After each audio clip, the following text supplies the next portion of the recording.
Get ready for a once-in-a-lifetime gathering, the legends of Oklahoma football. 33 of the all-time greats from the 1940s to the 21st century.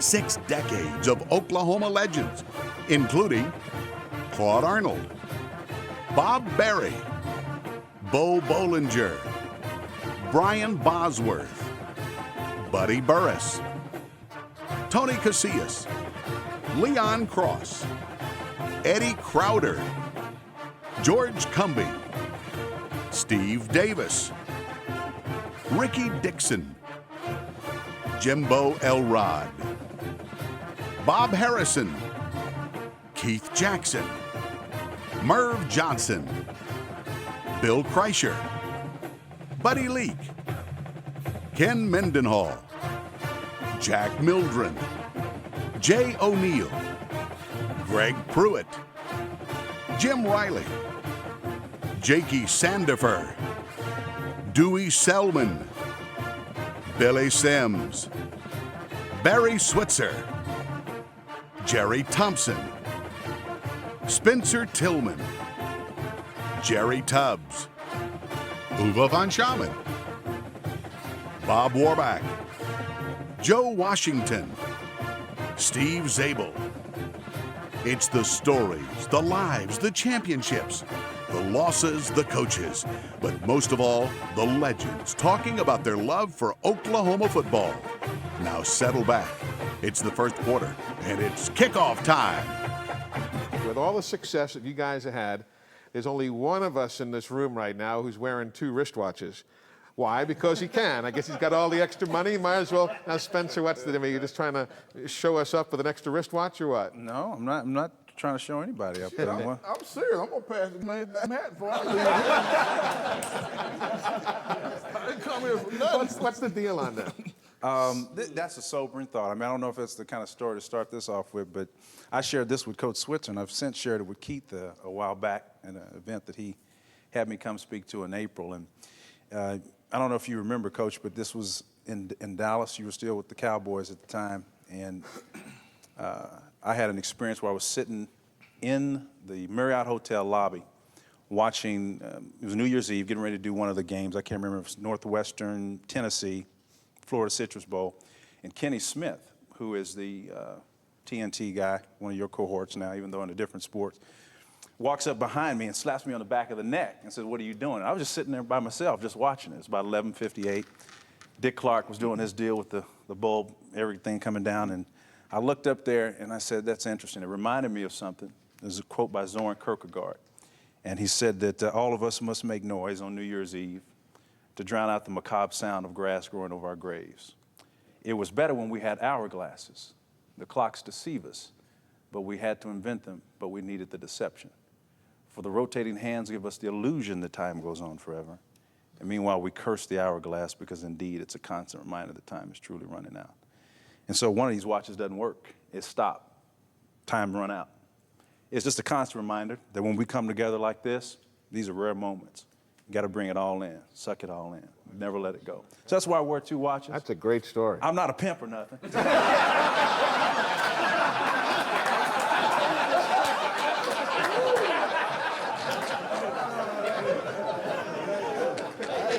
I actually thought you stole it and you were going to try to sell it tomorrow. That'd have been about 1746. I think it was the Argonauts, somebody like that. I don't know who it was.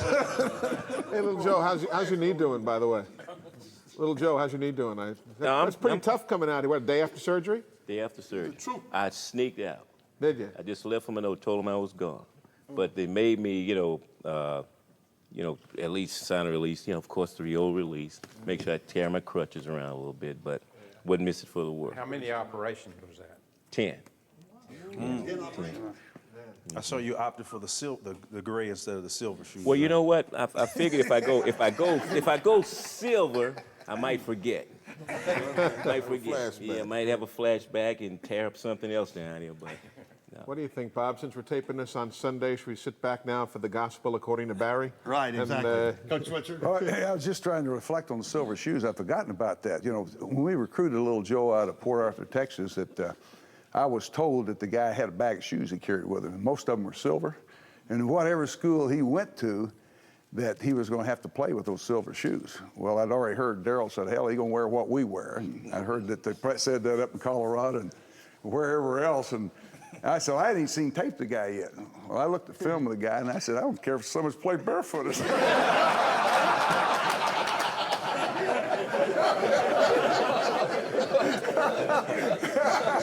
I didn't care what he played. Just give him the ball. It did have a lot to do with my coming to Oklahoma, being able to wear silver shoes, because at that time, we're talking in the early 70s, everybody wore black shoes. And, you may have a few, players, wide receivers, quarterbacks or whatever, they might spat their shoes or they may wear white shoes. But at Oklahoma, everybody wore white shoes. Linemen, the coaches, I say, So you were all into styling, huh? Oh, absolutely. That's important, huh? I knew if nothing else I was going to get to wear 24, going to play with the same backfield with Greg Pruitt, and get to wear silver shoes. So I say, life is good. Can't get any better than that. I look around the room and I think about what a great tradition we're all a part of. And I commented before the show started that the one guy that started all this, and I think about, is Budge Wilkinson, your coach. And these guys over here sitting around, most of them are sitting on that side of the room. There's one of them behind me here. Started this thing back in the late 40s and early 50s after the war, when Oklahoma didn't have much to be proud of, and the president of the University of Oklahoma, George Cross, and some other people and the regents thought that maybe they ought to do something good for the state of Oklahoma when something needed to be done good. And it was the time, it was right, the war was over, and a lot of guys coming back out of the service, and I've met many of them. They're not here today. I wish they could be, but we represent them. And I know their story, and you know their story well because they were your teammates and you played with them. I wish Bud was here, and I truly do, because I reflect on my career and how my success was enhanced because what you guys accomplished. I had a great run at Oklahoma.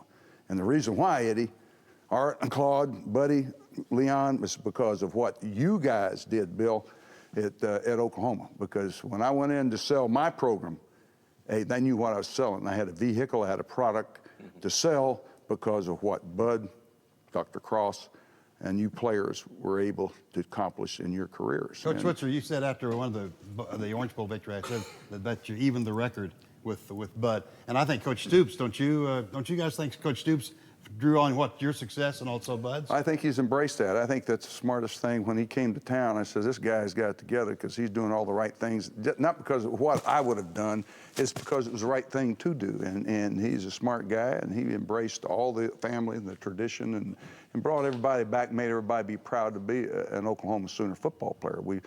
Every program has its up and downs, and we've all fight through tough times. But those things are behind us. And Bud had a great run.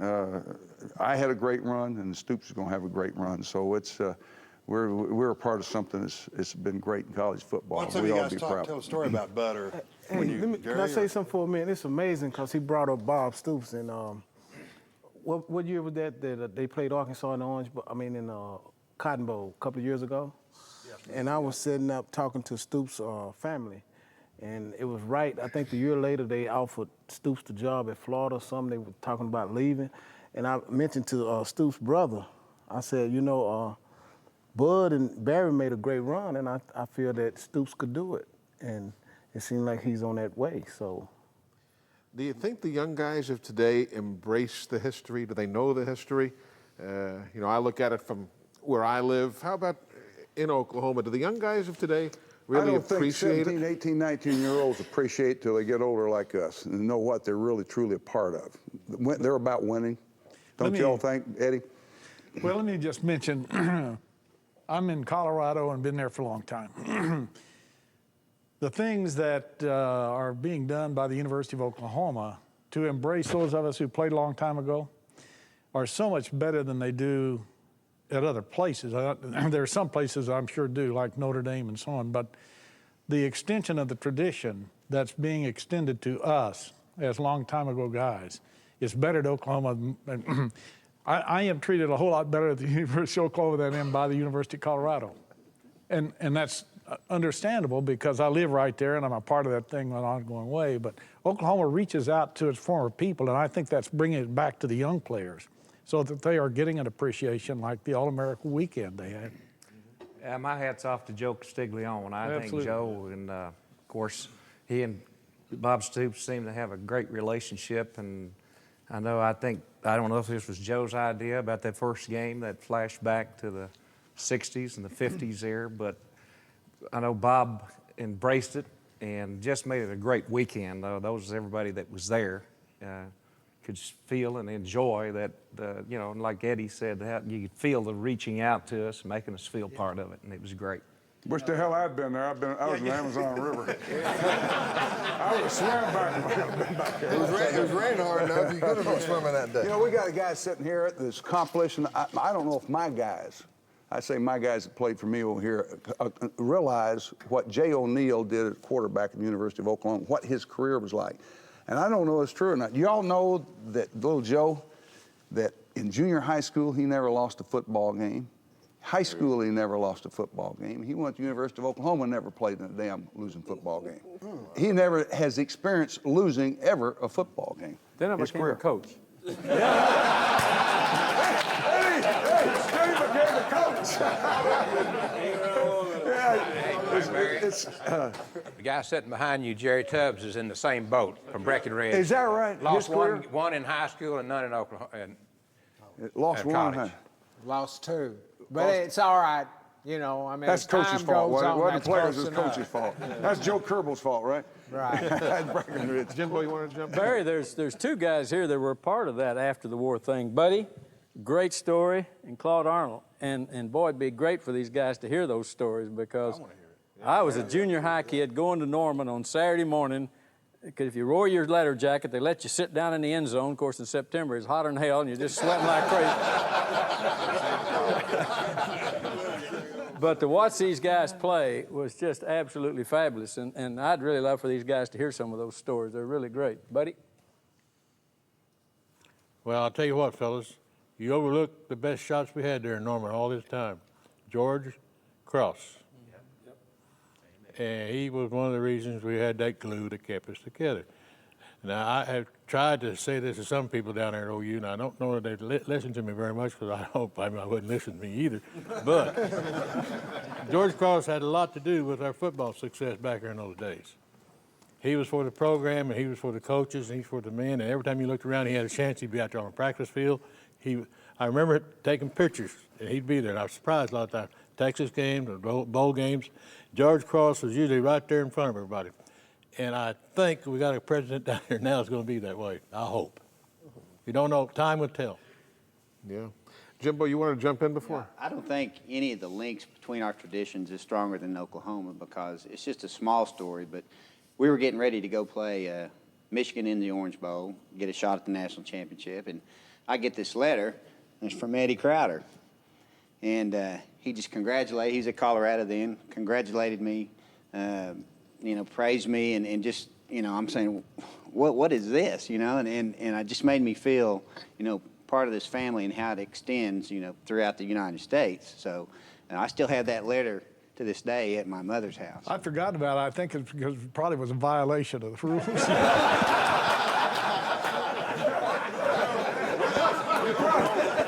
You probably had PS if you're thinking about transferring, you'd be accepted to Colorado. Yeah, that would be a violation. I was going to be more subtle than that. That was an unspoken given.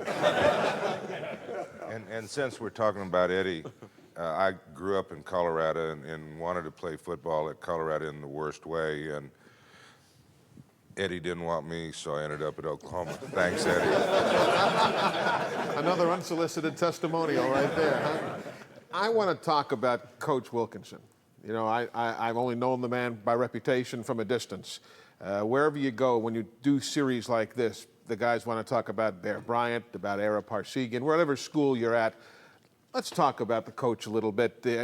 Everybody knows the X's and O's. That was outstanding. What kind of a human being? Could I comment on that? Please. Because I had the good fortune, as Claude did and others, Jay and so on, if you're a quarterback, well, you got a lot of very personal, private time with Bud Wilkinson because he's going to coach the quarterbacks and let them call the game themselves. But way beyond just that, and something that I believed and observed during the time, but didn't have a full appreciation as I did as years went by, is that Wilkinson set a standard that I think Barry carried on and I think Bob Stoops is now, and that is this: coaching is best done if it complies with the greatest definition of love. Love is patient and love is kind. And Wilkinson had patience and kindness that prevailed over temperamentalism or anger or frustration or perplexity, and Barry did the same, and I think Stoops is doing the same. And you see coaches with all other kinds of reputations doing the thing differently, and it's never as effective as has been proven at Oklahoma with 3 of the greatest records in the history of college coaching. Bud and Barry and now Bob Stoops, and I think that's kind of the standard that has prevailed there, and it expresses itself in the camaraderie that all of us feel. Was he a father approach? Was he a taskmaster kind of a guy? No, he was just a leader friend to me. Really? My experience with Bud, of course, was when I played for him. I've never known a more gentleman than he was. He would stand outside as we were getting on the buses, and people would want his autograph, and he'd sit there and talk with them and sign the autograph and to the last person. And he was always a gentleman everywhere he was. I think it's very interesting as he would go to the interviews with the newspapers and all, and they'd all sit there and they'd listen to him after the Orange Bowl. I remember it very well. He was there. All of the reporters were around him. They was talking to him, and he was telling about this or that. We'd beat Maryland 7-0 in the Orange Bowl or whatnot. And I walked away. It was kind of coming out of the dressing room, and I heard some of the reporters talking. They said, "Boy, Bud Wilkinson is so great. He's just fantastic. But what did he say?" I thought that was a great illustration of a coach talking to the press, and they thought he was really a great guy, but they said, "What did he really say?" And Bud really had that knack of being a neat gentleman and let the assistant coaches get all the bad stuff, and he was the nice guy. Sure. He was. I was fortunate that I got to be associated with him for 7 of his 17 years. I was a player and got to be on the staff a year, but the thing that I always was amazed, and later on in life looking back, were the people that liked to be associated with him, like John F. Kennedy, President John F. Kennedy. I mean, then you see people like, I remember the first time I saw him, he was at the Army game. He was a senator, but he became friends with Bud, and he really liked him. He made him his, I guess, director of physical fitness, wasn't it, throughout the country. One day, after a game, I look and I see this gentleman walking around with Bud, and he's introducing him. His name is Ben Hogan, you know, a guy that I've always heard about. He's a legend, but this was what always impressed me, was the types of people that migrated and that were associated with him. It was just amazing. That reminds me of an amazing story from my vantage point as the broadcaster under Bud. And by the way, that's the biggest thrill of my entire life business-wise, when Bud named me the announcer in '61. But when President Kennedy was assassinated, we were driving up the turnpike to the Nebraska game. We stopped for lunch on the Kansas Turnpike. The reason we drove, the weather was bad. We couldn't fly a private plane. When we heard about the assassination, then all the way up from there to Lincoln, we were hearing about the Nebraska legislature maybe canceling the OU Nebraska football game. But we drove on up there as well, and when we got there, found out they were definitely going to play the game because Bud had talked to Bobby Kennedy, and Bobby's told Bud that he thinks President Kennedy would want the game to go on. So we broadcast the game, and the most unusual broadcast of my miserable career. The stadium, of course, was full at Nebraska, although they weren't very good that year. And but during each commercial break in our broadcast, we played funeral music rather than commercials. We told the stations before the broadcast that they could play commercials if they wanted to, but the network was suspending all commercials, and we played funeral music.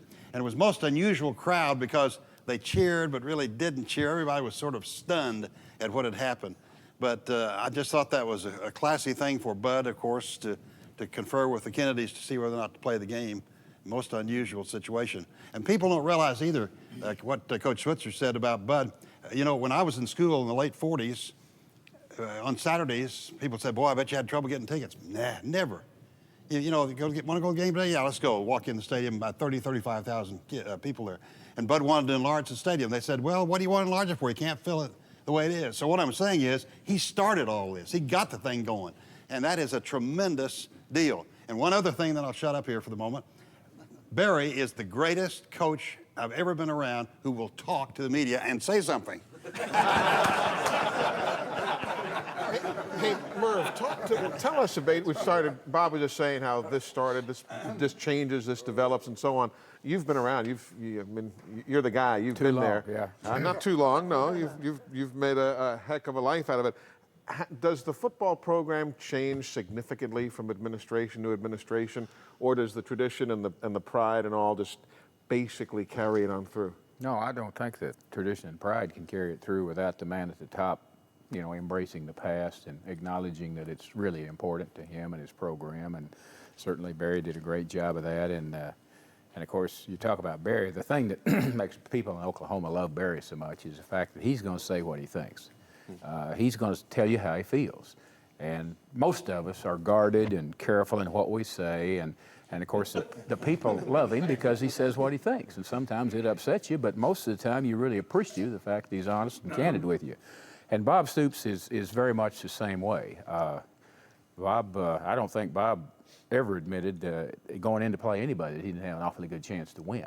I mean, that's the way he feels. And certainly his ability to embrace what's going on in the past and the tradition and bring them in, bring guys like Barry and J.C. Watts and others that are around in Norman now to visit with the squad every August. I think Spencer's been there and done that. I know Keith has. And they come in and talk to the squad and tell them a little bit about what's gone on in the past. And I think our squad has a much better knowledge of what's transpired in the way of tradition at Oklahoma than many of you might think, because they're educated on it almost on a daily basis. But during the interim of the 90s, we had some leadership that did not do that, and we suffered. And so I think that's why one reason why Bob Stoops is bright enough to realize that has to be done. Eli? Yeah, go ahead. Excuse me, but I went there as a freshman in 1953 and stayed till 65. So I was there as a player and a coach. And as a player, Eddie mentioned it, but Bud was so detailed. I mean, you're at a time when you're playing offense, defense, and the kicking game. The same guy's got to do it all. So when you talk about getting organized for practice, you think about how do you do that? How do you get prepared to play a game? And we never lost a game because we weren't prepared. But as a quarterback, we spent several hours a week with him. And by the time the game came around and we were calling the plays, I mean, it was like it was automatic. I mean, if we got in this situation, we knew what he wanted us to call. And he was much broader than just a football coach. I mean, his interests went lots of places. And he got involved, of course, with President Kennedy and organized that entire athletic program. And he had his Coach of the Year clinics things and lots of other things that didn't have to do with football. But what I became so appreciative of was how well organized he was and how organized we were as a football team, because you only had 2 hours to practice, but you had to practice everything. You know, Bud must have had smarter quarterbacks than I did because, you know, I heard you say y'all called your own plays, but Warmack and Mildred and Dave Davis here. Well, we didn't have him say so, did Jack? We wanted to, but we... Huh? Listen to it. Come on. You think he's going to let anybody call the plays? When did that change? When did that change? When did that change? The coaches started calling players. Y'all called every play, right? He did, Coach. You let them go left and right. You let them go left and right. Check with me, left and right. That's all they got to do. You go let me explain this. You did have only about 12 plays, so you know this is not a grab bag effect. But let me make a point. Bud had this great simplicity of what he was doing, so it was easy to learn. You know, you got 12 plays, and each down and distance or defense situations, while you knew what to call. But the uniqueness of what he did was introduce into that offense, because it was basically it was running offense. But maybe the greatest collegiate football game I ever saw, or the most spellbinding game, was in 1950 when Claude Arnold was the quarterback. It was the first national championship, and Claude led the team to the national championship. But when they played Texas A&M, and I'd solicit the comments of Claude, because here's a football game that was lost, then it looked like it's going to end in a tie, and it's not. And then in the last minute of the game, we ended up winning the game. And Claude was the quarterback, and it was so spellbinding because the emotions that occurred in that football game in the last quarter were just awesome. But in addition to that, it proved that Claude hit 4 out of 5 passes on the last drive. Well, here's a running attack offense that has enough flexibility, and I think, what kind of passes were those? Well, they were flare passes. And, Ben's been there and done that. they were short passes. That's right. Just call them something different, right? Oh, man. Hey, Eddie, are you sure that Claude called threw that ball or the halfback? Well, no, the halfbacks didn't throw those, but when I had to go in, we were ahead 28. We were behind 28-21, and A&M scored, and we missed the extra point, which we would have been tickled to death to settle for the tie. And we got the ball back.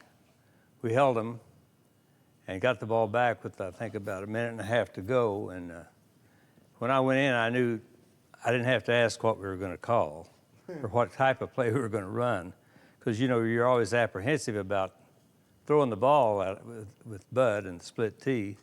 And I didn't I didn't throw the ball near as much as I'd like to all the time.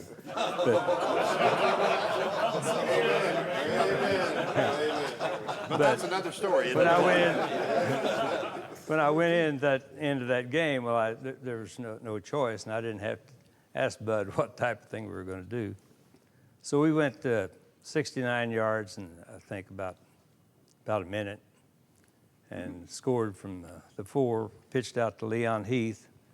He ran over somebody. And the stadium, the people just sat there. It was just deathly quiet, and I've never seen anything like it. People still talk to me about that game, and people just sat there for 15 minutes or so. It was just astounding, the reaction of the crowd. That kept your winning streak going, right? It was, yeah, our winning streak was 22 or 3 at the time, and we thought it was over there for a minute, but it was very important to keep that going. Claude, tell them about how you came to Oklahoma. Tell them that story. Well, I came to Oklahoma in 1942. Buddy was at Muskogee, and I was at Okmulgee playing high school in 41.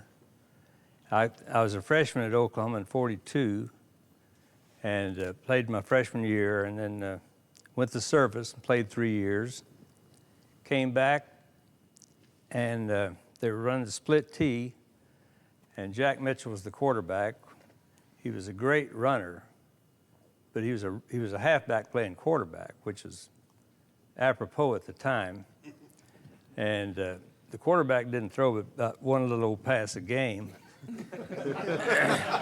He's going to get that point in on every story, isn't he? I'd played 3 years in the service and played there in 42, and I thought I didn't want to sit on the bench after my service career. So I quit and played intramurals for 2 years, touch football. And by 48, the defenses were starting to catch up somewhat.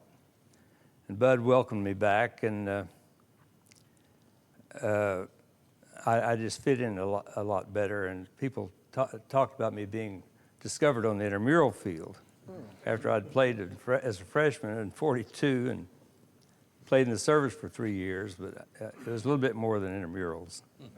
So I played in 48, 49, and 50.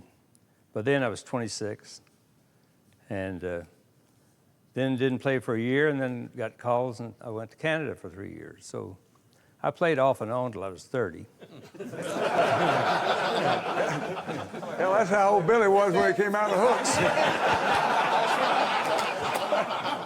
Billy is a freshman, 25. Every quarterback wants to throw the ball. It's amazing. Even the guys back and play for Bud, too, were griping about it. But, well, you know, Barry, when he finally came out again, he said he did because before they just let him throw once a game, and Bud bumped it all the way up to 6 times a game. A truly great man. Mildred plays, we play in Southern Cal with Sam Bam Cunningham, John McKay, and that crew. We're playing, Lynn Swan was a sophomore. We're playing them in Norman, 1971. And we hang about 35 points on Southern Cal, and we've rushed for over 500 yards, and we're 0 for 0 in passing. Mildred, in the fourth quarter, we come out of the damn game, and Mildred says, at least let's throw one. I said, okay. And we throw the son of a bitch, and it's incomplete. And I said, see there? We get made 8 more yards.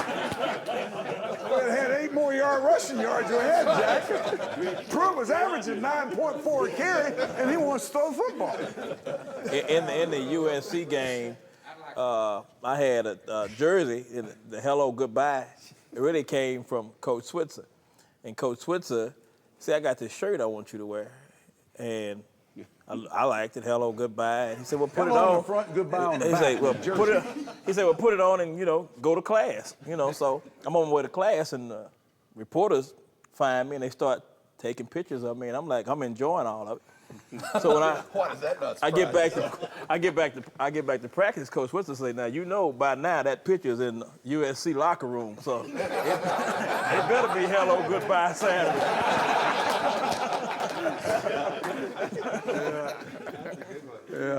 You asked the question about Coach Wilkinson. Yeah. Coach Wilkinson was not a guy that you think about, to me, as being a football coach. And I want to ask Jerry and Bob and Eddie and Jay. He's from Minnesota. He's an Easterner. He's very dignified. He majored in English, went to Syracuse, got a minor in English, master in psychology. Played hockey.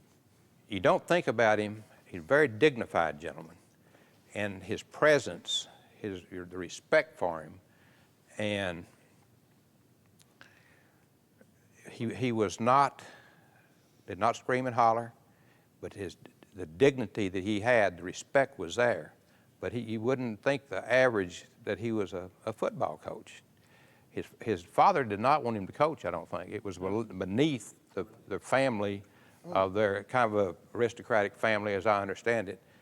But he was just different. And for all you guys that didn't know him, Barry knew him, there was something special about that guy and his whole deal. Eddie, expand, or Jay, on what I'm talking about, just the presence of the man and his Let me dignity. just add one thing, Jakey, because I Yeah. was fortunate to play for him, coach for him at Oklahoma, and I coached with him at the Cardinals.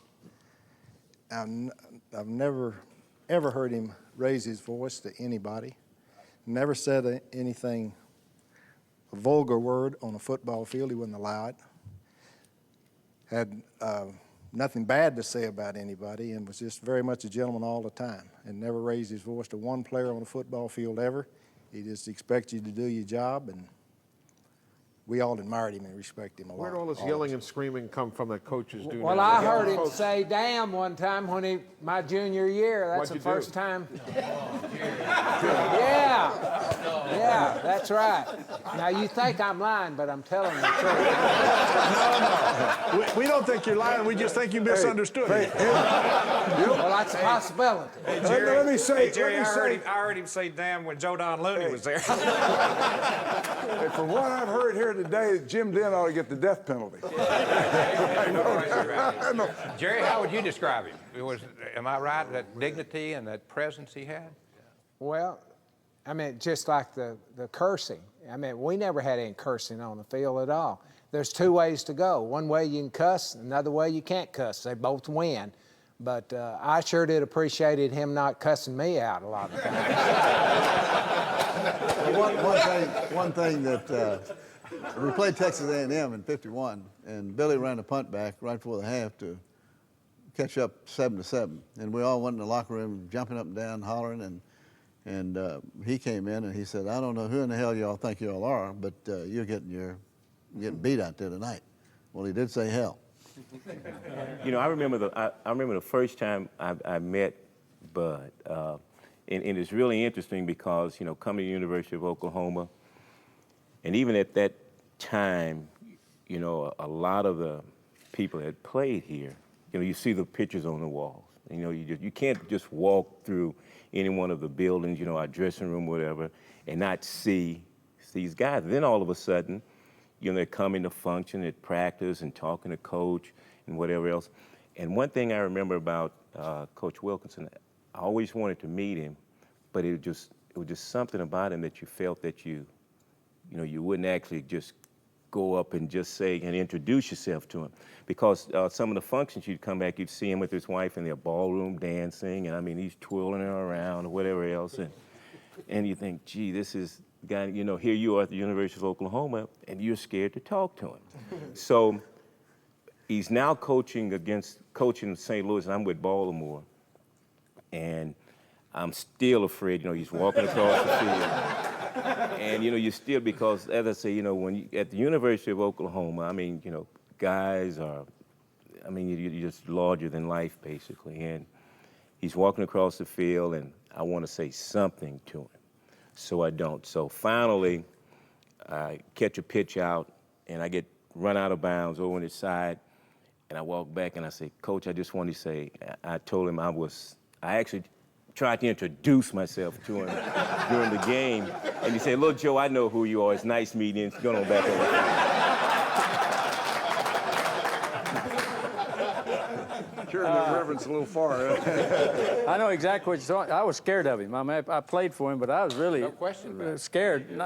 Respected him, but we went down to play North Carolina to open the season in 1955, and we were going to go with that two-team concept. One team played half the quarter, and then the other team switched it. Well, it's the first game, and he's not really sure about us, but so we play the first 7 or 8 minutes, and Jerry and his guys stop North Carolina on about our 2-yard line. So he says, all right, it's time to substitute this second unit in there. And he says, okay, second team line only. Go in. So, and so me and the other, and I knew this was disaster. Because anybody could take a snap from Jerry Tubbs. I mean, he was the greatest snapper in the world. He didn't have a problem. The snapper on my unit was a boy named Kenny Northcutt, who was a guard playing center, okay? And he never learned not to put his feet out behind him. And his whole idea, he's going this way. He's not thinking about the snap. And so I was afraid of Coach Wilkinson, but I ran over to Gomer Jones and said, Gomer, Jimmy Harris will never touch this ball. And he said, what do you mean? I said, there's no way he can take the snap from Kenny because he doesn't do it in practice. Gomer started running towards Bud, and about that time, they broke the huddle, snapped the ball, it went straight up in the air, landed in the end zone, and North Carolina covered it for a touchdown. We never made that same substitution again. If our guys went in, we all went in, because Jerry was really a fabulous snapper, and Kenny was a great player, great linebacker, but he just never was much of a center. If I could make an observation about this awe and reverence that we all had for Bud, and let me tell you something that's helped me. When I read the Bible, it says in there, fear of the Lord. It's just talking about the fear of the Lord quite a lot. And that was bothersome to me when I first read that, as a young person. And then what I realized is what we're talking about in terms of this awe and reverence that we had for Bud Wilkinson is, I think, comparable sort of suggestion. That when we hold somebody in such awe and reverence, it's really out of just our very positive impression of them and this air about them that we've described as Bud as having had. And it was a pervasive thing. I think it. You know what I love watching here? I don't know if you guys can see it looking across the, you talk about awe. Look at the younger set here. Pointing at me. All right, sit back. The younger set here just staring and listening to every word that you fellas have been saying, these stories. I mean, you can see the respect. I mean, Boz, I've been watching you sitting there. I mean, you're just taking every last word in from these fellas. Can't have had a chance to do otherwise. Yeah, well, it's a lot of respect, because I can kind of relate this to the Heisman function every year in New York. I had a chance to really get to know a lot of the guys that went before me, especially Mr. Jay Berwanger, who was the first winner in 1935, and guys like Johnny Latner, which is his 50th year coming up, and my 25th year. I thought I'd plug that, Coach. You still get paid $2,000, though.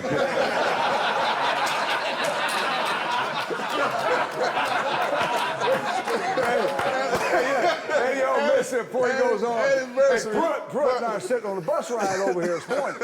I said, Pruitt, watch this. And Cumbie was sitting across the aisle from me, and I said, Greg says, I told him I wasn't going to come down here for $2,000. I hope you held out for that $10,000 I told you to take. And Pruitt said, yeah, I did too. I said, I wasn't going to come. Cumbie sitting there, and I knew he got it, punched Greg, and he caught it. And George looked over, and he says, well, I can see why they paid y'all too. But, he says, He says, 2,000, that's okay for me. And I said, well, hell, you made two-time All-American too. Don't sit your back on the bus. You don't ask him for 10,000. Then we told him, make sure a little Joe back here slips up and be told, hey, how much did you get for doing this gig here?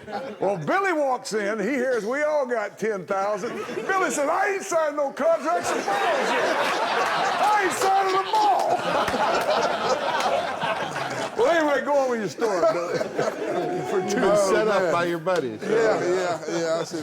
But no, just the respect of the guys that paved the way for guys like myself. I really appreciate it. And I was telling Mr. Jay Berwinger before he passed, you know, what was it like for him to win the Heisman Trophy in 1935? And he said, well, I had an article in the paper about this big. And then he caught the train, you know, to New York. But guys like that, I mean, you know, you can never, ever give a lot of respect and owe a lot of respect to them. I had the pleasure also meeting Coach Bud Wilkinson, because I remember when he coached for the St. Louis Cardinals. And like you say, it's just, you don't think of him as a football coach, a minister or something else, but not a football coach. But he had this awe about him when he walked, his presence and everything. Yeah. I'd like to say something about him, about his record that nobody will ever match. His record from 48 through 58 was 107 wins and 8 losses. And people talk about Bear Bryant and Woody Hayes and people like that of that era. And nobody will ever come close to 107 wins and 8 losses in 11 years. Merv, you were jumping in? It's one of the things that these guys right here that played for Barry are a little bit unfortunate. They didn't get to know Coach Wilkinson like our current team gets to know Barry. Because Barry's at practice every day almost. He knows most of them on a first-name basis, has a chance to visit with them. They know who he is. They've learned what a great guy he is, and they know what a great coach he was. And unfortunately, these guys, Coach Wilkinson was gone out of the area, coaching pro ball and those kind of things. They didn't have the opportunity to get to really know him. Some of them maybe have met him, but that's about it. And that's a shame because that doesn't enable it to be quite tied together as neatly as we'd like for it to be. Just looking around, they got great football players in here, 2 broadcasters, and Uwe. I don't want to. Like I said, I'm so proud to be among football players because I never played football. Okay, but I did score all the points. Every team needs a kicker. We all have to have a kicker. How you doing back there in the cheap seats? I'm just taking it all in. It's just so much fun. Oh, absolutely. Absolutely. Hey, Uwe, tell them about what you told me when you had a couple pops one night and you were telling me about that play up September the 24th, 1977 in Columbus, Ohio. Tell me. No, you tell them. I want you to tell them what you said to me, then I'll tell them what I said to you. Go ahead and tell me. We had a couple of pops and then what'd you say? I don't know if I remember. No, yeah, you that was before you had too many pops. No, I said. But what you said to me, he says, Coach, he said, one of the biggest plays, excuse me, take a drink. And he said, was that September 24th, the kick to beat Ohio State at Columbus, 1977. He says, that had to be one of the biggest plays in your career. And then for me, the biggest one, the big win. And you know what my response, Eddie? What my response was, Keith, I looked back at Uwe and I said, Uwe, I want to tell you something about that. And I said, you know, if Thomas Lott hadn't pulled his hamstring in the first quarter and Billy Sims hadn't injured his ankle in the first quarter, and so we'd hung half an hour on their ass just like we do everybody else, we wouldn't need your damn field goal. But what do I see during the timeout? What do I see? He's on his knees, right? He's on his knees. Right, okay, Coach. We needed you when we needed you. That's what I meant. We needed you when we needed you. But really, we got them 22-0 in the first quarter. Thomas re-injures his hamstring. Billy goes out of the ball game, and we turned the ball over, about 8 times in a row, and we let them back in it. And we needed you. 41-yard field goal to win it. It is long enough. It is good. Wow. With 3 seconds to play in the game, the Oklahoma team and some of their fans have come onto the field in exultation as von Schamann hit it on the money. Just a few yards away from this exultation, Ohio State players still lying prostrate on the field, pounding the turf in frustration. So that's how it works. But, you know, I always hear got to some have a great, kicker there to save it. That's why you recruited him, man. When I That's talk right. to some of the Sooner fans and they bring up the game, they always tell me some great stories. But the best story I was told by one of our coaches. He told his girlfriend before we went to Columbus that if we win the game, that he was going to marry her. Well, about 5 years later, I saw him, and he said, "I sure wished you would have missed that son of a bitch."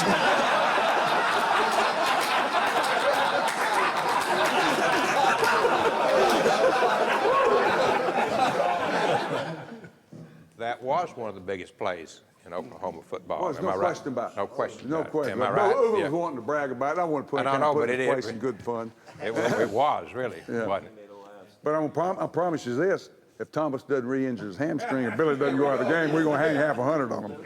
Yeah, you got him on the run. Yeah, We've heard a lot about the backs and the coaches and all these, but what about the real men, the linemen? We hadn't really heard about Gomer Jones and about the big guys, you know, the ones that make the difference. I remember, well, Tommy McDonald could tell you about what the linemen do for him. Yeah. Let me tell a story about the linemen. All right. If you list the top football players that played at Oklahoma, Jerry Tubbs would have to be right up in there. In my senior year, he was a sophomore, and that was the first year, or the second year, I guess, that you had to play both ways. And we had Kirk Burris, Buddy's younger brother, who was a real football player. And Bud put Jerry at fullback. And Jerry had never played in the backfield before. One day in the huddle, he says, "I never realized you backs ran the ball this far." He was out of breath. But Jerry Tubbs was one of the real football players that I've ever been around in my He was a life. great fullback. Everybody played him out of position. That's right. But he started against Texas so they could let him play linebacker. So the reason for it, to get Kirk and Jerry in the game at the same time. And I look around, I see George Cumbie here, and I think about great linebackers, and then Tubbs and Bob Harrison was one of the best of all time. But we might ought to call it linebacker U2, man, I tell you. Yeah, well, I know, you really can't talk about, Oklahoma and linemen and not mention, Lucius, Leroy and Dewey, of course. And I think those are probably, during, our era, the, guys that could probably play both ways. And I don't mean they probably end up playing line. You could probably put them in the backfield in some cases. Because, I thought they were just that good, especially Leroy. The whole 4 years there, I don't know if I ever saw him blocked one time. Leroy was a tailback in high school, wasn't he? They all played back. See, Lucius was the tailback, Leroy was the tailback, and Dewey was the fullback. So all three of them played for the Ironheads. You followed them, they were all backs. Obviously, they weren't going to be backs for us. They all thought they were. Lucius thought he was going to be the next Jim Brown, But we knew we were going to squat him down on the ground. But talk about George Cumbie, great linebackers. You mentioned that. George and I were talking about this at lunch today. I was sitting beside Brian, and I said, here are two great linebackers that played at Oklahoma in our era. And I says, but George, I had to beat Henderson Junior College in Athens, Texas, to get him, because he was at P.K. Gorman High School across town in Tyler, Texas, away from John Tyler and all the other 4 or 5A high schools. He's over at this Procol school from LaRue, Texas, a little crossroad community.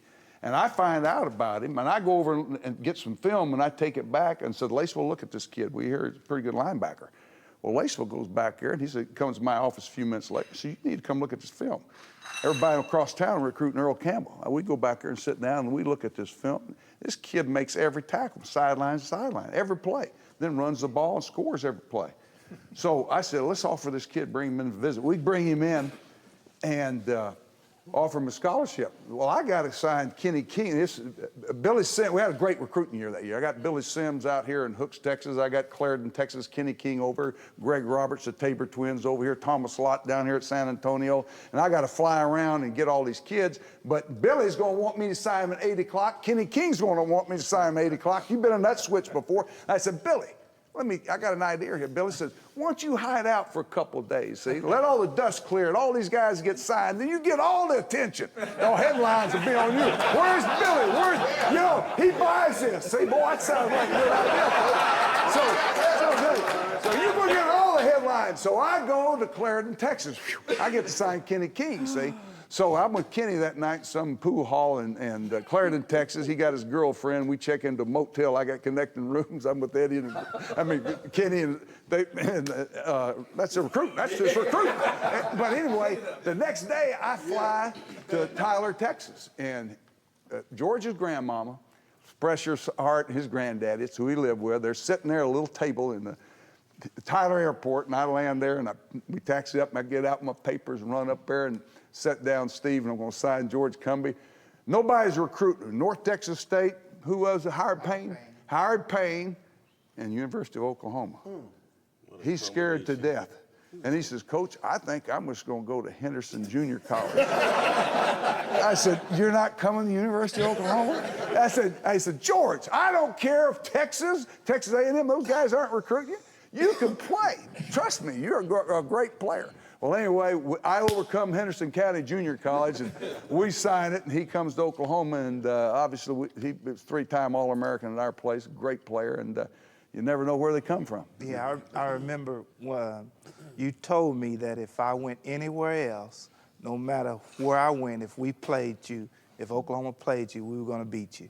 I said, you might well come to Oklahoma. You might well come to Oklahoma. Not necessarily in that tone of voice. Yeah. Coming up in the second quarter, the Selman family has a history at Oklahoma, and what a history it is. Dewey tells a few stories when the legends of Oklahoma football continues. What does crackling bread and collard greens have to do with Oklahoma football recruiting? And did Brian Bosworth have a low self-esteem? It's all coming up as the second quarter gets started on the Legends of Oklahoma football. What did you think you were going to play when you showed up at Oklahoma? Well, I came in and we were a running back coming out of Eufaula, Oklahoma.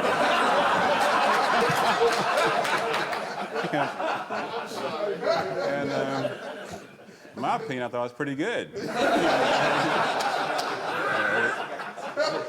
I am, my fullback.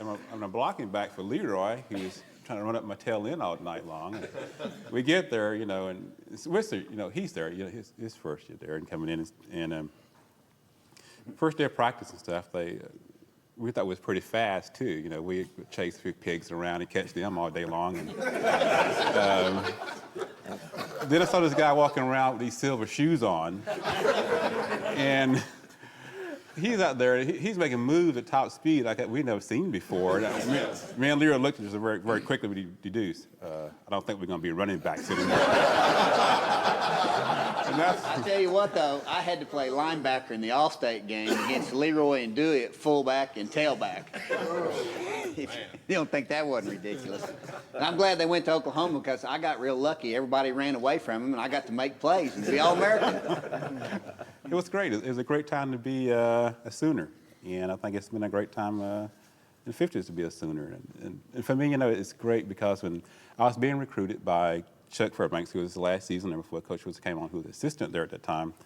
At the same time, Coach Eddie Crowder came down from Colorado recruiting me and Lear at the same time, and it was a tough choice for us to decide on which school we was going to. Lucia was already there at Oklahoma University, but the main thing that made it a tough choice was the quality of the coaches who came to see us. What they did represent. We talk about Bud Wilkinson and the aura he had about him. I tell you what, when you have a guy recruiting like Coach Switzer, Coach Crowder, when they come to your house, and your mom and dad who've not been around football, but they are also impressed with the quality of these two men, that speaks a lot for what Oklahoma University has to offer any athlete during any time.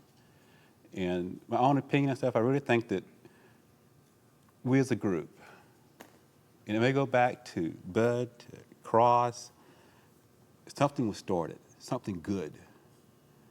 I think what's so great about the Selman family is that, not that we're good, so great ourselves, is the fact that we had the opportunity to be a part of something that was already good. That we will die one day, and I think as humans, We like to be said of ourselves that we are associated with someone or something. And to be associated with Oklahoma University is one of those good things. They would say one better not be associated with Jesus Christ himself, the great thing. I'll tell you what, to sit in the same room with a bunch of guys like this, irresponsible of age, race, time we played, position, it feels good. And I think that's what that word OU stand for.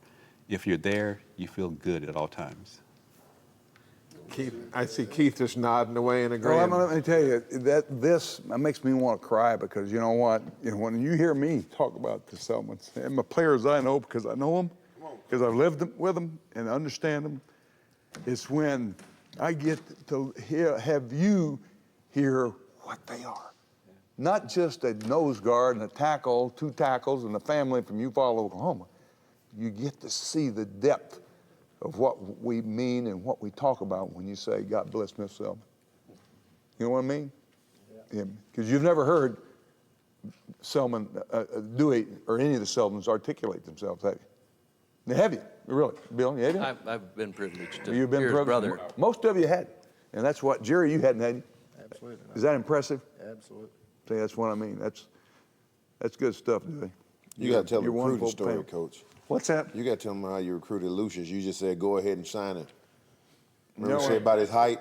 Well, yeah, well, I'll tell you, I told, what was it? I forgot who I was. Was it Proctor? Yeah, someone said, if he's tall as you are, go ahead and sign him.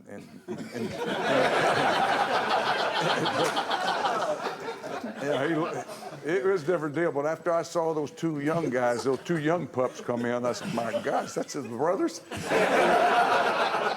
We knew we didn't want to miss on those 2, Leroy and Dewey. But yeah, I remember Keith Jackson. You know, Keith Jackson was everything coming out of Parkview High School in Little Rock, Arkansas. Great, great high school football player. He'd gone anywhere in the world coming out of high school.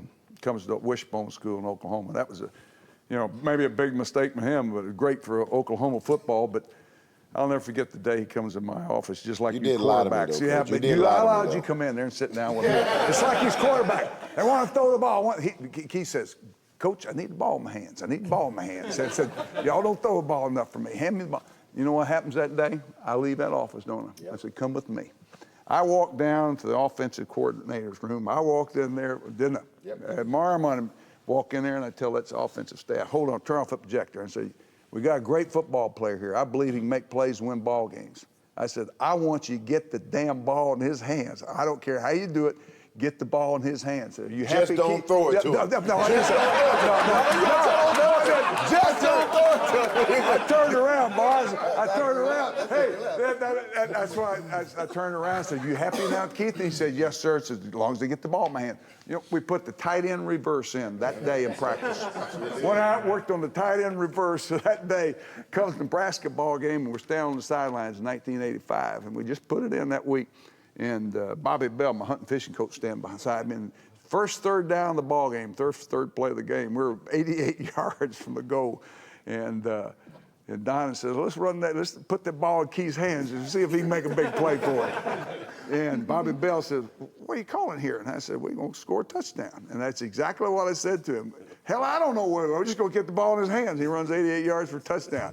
I get on the phone and said, we need to run. Why didn't we put that damn play in sooner? Keith, then I said, Keith, why didn't you come see me sooner? Let's put a lot more in you. I tell you what, you talk about great coaches, and Coach Switzer is definitely one of the greatest in my thoughts. But when we were talking earlier today, myself and Jerry Tubbs, we were talking about Bud Wilkinson, and I didn't know Coach Wilkinson at all. And we were talking about, he asked me what type of coach I like. And I said, well, I played for some, but I really like those West Coast offense coaches. You know, the West Coast coaches are really understanding. They don't scream and holler at you. I said, they brought this new style of coaching to the game where it's more education and everything. And he goes, that was Bud Wilkinson. I said, wow, I thought I was creating something new. And Bud, like, oh yeah, this West Coast, all those guys in San Francisco, everybody from that. He goes, that's exactly how Bud Wilkinson was. He was before his time. During a time in the era when coaches would beat you up, the Junction Boys and all that, during that time, here's a coach that were understanding and really just embraced his players, and his players respect them so much. And that was a great time. That was a great conversation we had. But when you go back to Coach Switzer, you can't argue. There can't be a better recruiter anywhere in the country. Nowhere in the country. There can't be a better recruit. I can remember he walks into my house in Little Rock, Arkansas, and he comes in, this big visit. I didn't know I was that good of a player, but he comes in and walks in and he sits down at the on the couch, and he has his little loafers on, and he kicks his shoes off just a little bit and takes his shoes off inside the house. And my mother kind of looked at him a little funny, like, this white man is taking his shoes off in my house. So old Coach Switzer puts that old charm on her, you know, at that time. He goes, Gladys, let me ask you a question. And I'm sitting up here thinking I'm finna hear some really good football stuff from this great coach I watched on TV. And he said, now, do you just cook regular cornbread or do you make hot water cornbread? And she, I wanted a recipe for crackling bread. Yeah, crackling bread. I want the crackling bread recipe. You got a recipe for crackling bread, and you make hot water cornbread. And then he goes from there to collard greens and beans and everything. They sit in there for about 2 hours talking about food. From Crossett, Arkansas, she's from Sherrill, Arkansas, a little country folk. And they talk about food, and he walks out the door, never says a thing about football. Not one word about football. And he turns around, I mean, just great, make a great movie. And he says, if he comes to Oklahoma, I'll take care of him. And he walks out the door. My mother is a solid 100% Razorback fan. She said, if you're not going to Arkansas, that's your only other choice. See, that's part of Coach's 10-minute rule. His 10-minute rule is if I can be in a recruit's house and in 10 minutes feel comfortable enough to take my shoes off, he's coming to Oklahoma. You got to recruit the that's it. Scratch your feet. You got to recruit the parents, so don't you? Yeah, I want to hear really Keith. do. I know we're probably winding up, but I want to hear Keith tell a story about the one time you did. You talked about going to him to get a play or something. One time you were a little bit disgruntled and thought, not necessarily you, in an unselfish act, you go on behalf of another talented guy from Arkansas, Eric Mitchell, to plead your case. And you came to me for advice Yeah, I did. on what Sure you think did. you should do. You know, Swisher's always been approachable. You know, Coach Swisher's always been approachable. You can always walk in his office and you can talk to him. And so I went to Spencer. I said, I'm having a little trouble. We got Jamel Holloway playing quarterback, and I helped recruit Eric Mitchell to come over here. And Eric runs a 4.3. Jamel runs a 4.7. You know, Eric can bench press the world. Jamel doesn't go to the weight room. You know, just athletically, they're just two different type of athletes. And I said, what should I do? Spencer said, well, you just need to go talk to Coach. He'll listen to you. So I walked in the door. I didn't know he had that little switch on his desk that closed the door. You walk in the door. I said, Coach, I'm coming here to talk to you about some serious stuff now. I'm on behalf of Eric Mitchell. And so Coach hits that button and that door closes. I go, oh God, what have I done? And so we sit down, and I learned a lot from Coach Switzer. And we sit down, and he really didn't stop. At that point, he went and got some film clip, and he showed me film clip. I don't know if you remember this, Coach, but you said, look at Jamel Holloway and look at the plays. What are we running? We're running 19-9 or whatever the play was, going to the left or going to the right. He said, Jamel Holloway runs those plays to perfection. Now watch Eric. I said, look at that. He ran 80 yards for a touchdown. He said, yeah, he sure did. Watch this play. He ran 70 yards for a touchdown. Look at all the athletic ability. He said, yeah, both of those plays he went the wrong way. And this is exactly what he said. He said, yeah. He said that he went the wrong way. That's right. He said, and I said, well, he still has more athletic ability. He said, Keith Jackson, we don't play to beat Iowa State, Kansas, or Kansas State. We play to beat Nebraska. They got Neil Smith, Broderick Thomas. He started naming off names. He said, you go the wrong way against them, you make a bad decision, you don't win that football game. And so that was the coach he was. I mean, here's a guy who clearly had more athletic ability, but then here's a guy who was a scientist in a sense at that quarterback position and made the right decisions. Maybe not as gifted as an athlete, but definitely a playmaker and won several great games for us. It happens every program in America, though. It happens every program in America. Those are the kind of stories that get me excited because, you know, when you have a guy that comes in and I remember when Troy Aikman broke his leg against Miami. I cried that day. Did you cry that day? Because Yeah. you know you weren't going to get No the ball more passed to you. No more passes. Yeah, he would have been 3 years the passing team. That's true. He sure would have. But when he broke his tibia or whatever it was in his ankle or leg, Jamel came in, and I think Jamel would just turn. He wasn't even 18 at the time. He was 17. And I remember him coming in the huddle, and he looked, and he said, you know, I'm short. He's shorter than I am. And he says, let's roll. And I looked at Lydell and a couple other guys and were like, what's this fool talking about? Let's roll. And I'll be darned, you know, we lost that game, but we didn't lose another. We won a national championship that year. But I think what he was able to exude and talking to Jamel, he came in with a certain amount of confidence, but I think confidence is contagious. Merv touched on it a little bit. When Coach says what he says, it's because he will say what is important and what is the right thing. Most people won't deal with reality. They'll deal with what they believe you want to hear. I remember one time I came in the weight room and Coach came in with a nice pair of alligator boots on. You know, Coach got that little walk, right? He comes in there. And I said, "That's some nice shoes, so you don't have to work for them, son of a bitch." You know, that's what probably a kid like that needed to hear. You know, we needed to hear the truth as opposed to some flashy guy come telling us we're going to have anything we wanted to hear. And it's a different technique than maybe Bud Wilkinson would have, but I think at the end of the day, the same thing is accomplished. You know, you get a sense that you're going to have to work for this. You're not going to get anything free. And that's what I get excited about. I want to hear these guys talk more about the old guys. I'm a firm believer that you catch more than you teach. And so more are caught than taught. I watch people. That's how I learn. And I love to hear these stories about, man, Bud Wilkinson. I want to hear somebody talk about Gomer Jones and some of those guys. Bo back here, Bo Bollinger back here. Bo, you're Muskogee, right? Correct, yeah. Let me tell you, I remember this when I was at, and you might remember this date for me. I was an assistant coach at the University of Arkansas. One day I picked up the Sunday edition. We all have seen Parade magazine, the insert in the magazine. And on the cover in 1960, and I talked to you about this, Eddie, I called you a few years ago about it. On the cover of Parade magazine was the 1952 Muskogee Roughers. Wasn't it? Was that year, when y'all won undefeated state champions? 50. It was a 50. It had the six. Do you remember the Eddie cover? was at 48. The cover of Parade magazine, and I called Eddie about it. On the cover of Parade magazine, the United States of America. The reason that was on the cover, it was because Bo Bollinger, All-American, Oklahoma. Max Boydston, All-American, Oklahoma. Kirk Burris, All-American, Oklahoma. Preston Carpenter, All-Southwest Conference, University of Arkansas.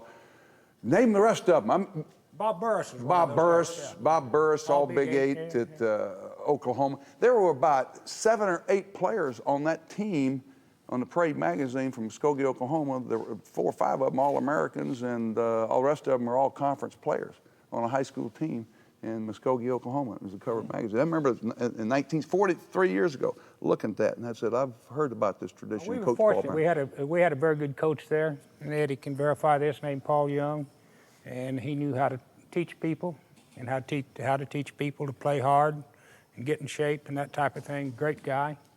And I was fortunate at that time. There's 4 of us that went to the University of Oklahoma, and there's 4 of us that started at the University of Oklahoma. We didn't have very much money, so we all chipped in and bought a 37 Chevrolet. Some guy gave us an old trailer so we could all go over there, and we had Preston Carpenter, Bob Burris, Kirk Burris, and Kirk was the captain, so he got to drive the car, and Max Boyd. And we're all going to Norman.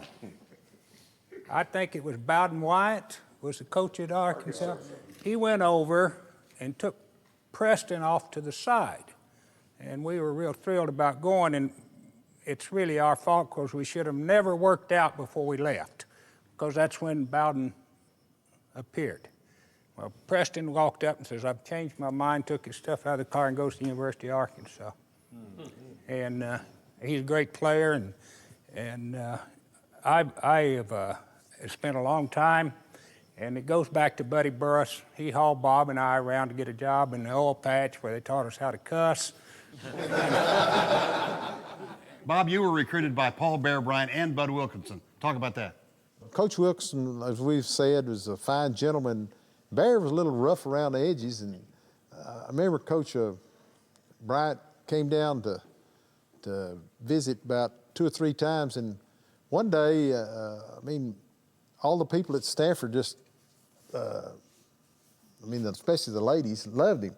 My mother had a Saturday afternoon bridge club, and Coach Bryant came down here and he sat down and played with those ladies bridge all afternoon. And did he win? They said, "Oh, Coach Bryant, I just can't believe." They just had a great time with him. And of course, Coach Wilkinson came down with his just way of doing things, and it was just awesome. There was no doubt. I told Coach Bryant, I said, I'm just going to Oklahoma. So that's where I went.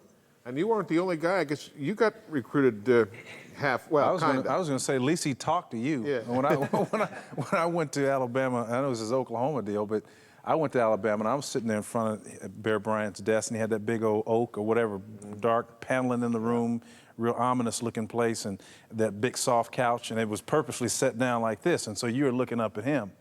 And I remember, I'm 17 years old, and I'm sitting there in front of Bear Bryant, and he looks up, and he asked me a question. He said, Spencer, son, why in the hell would you want to come to Alabama when you have that great wishbone school there in Oklahoma?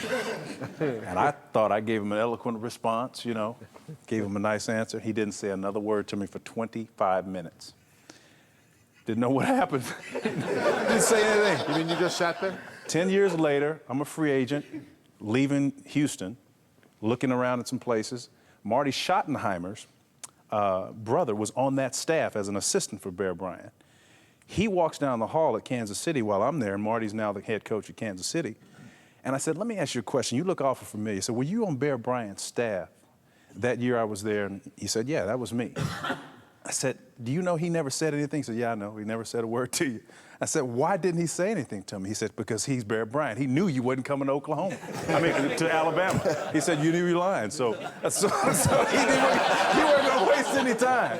Let us sit here. Brian, how about yourself? We haven't heard your recruiting story. My recruiting story? Well, you know, I came out of, not a very good high school, at least success-wise. And, you know, I don't know about a lot of you other players, but, I had kind of a self-esteem problem. I mean, I felt I was a very, very... There he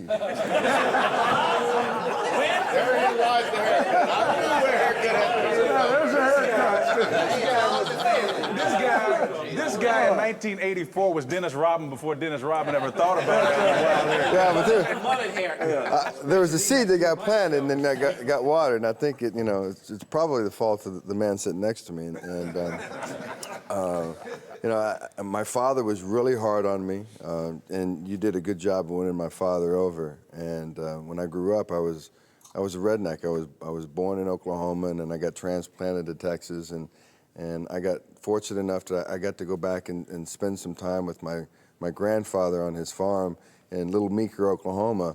You know, my granddaddy, I just looked up to him. He was like God to me. I just said, I just want to do, whatever I can to please my grandfather. And when I got a chance to go up there when I was a kid, he'd work me like a slave. I mean, I'd go out and pick the corn, I'd get the green beans, I'd bring the cows in for milk, I'd go get the eggs. You know what we feel like.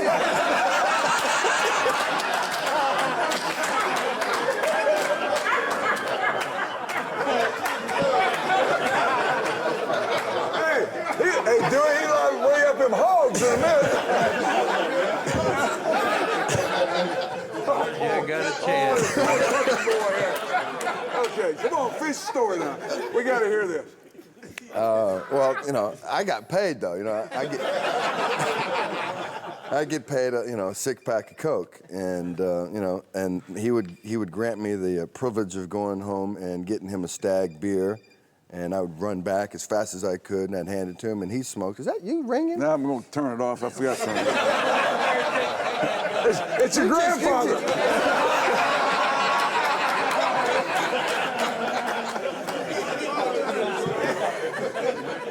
Oh man. Well, he and I would talk all the time about what I wanted to do when I grew up, and he'd always give me the assignment at night to go out and get the dinner, and I'd go in the chicken roost, and he'd watch me run around, and he'd go get the chicken. Would you shut that? Are you kidding? You just can't stand for me to have the floor, can you? No, here we go. Hollywood, here, I'll turn it off. Come on, let's go. So he just couldn't stand. He'd watch me go out and he'd say, go get tonight's dinner, and I'd go out and I'd catch the chicken. And then, I don't know how many guys have gone out and tried to catch a chicken before, but it ain't easy. So I'd go out and catch the chicken, and he'd finally let me one day. He'd show me how to kill it, and he'd just wring his neck, and then I'd pluck the chicken and get it ready for dinner. And one night he said, why don't you, I know you like to play sports, why don't you go play football? And I said, well, I don't know if I'm ever going to be able to play football, I'm not big enough. I don't think I'm big enough and strong enough. So I had that self-esteem problem really early on. And he said, I tell you what, being in Oklahoma, and you got to come to Oklahoma when you get a chance to, get old enough to get a chance to go play there.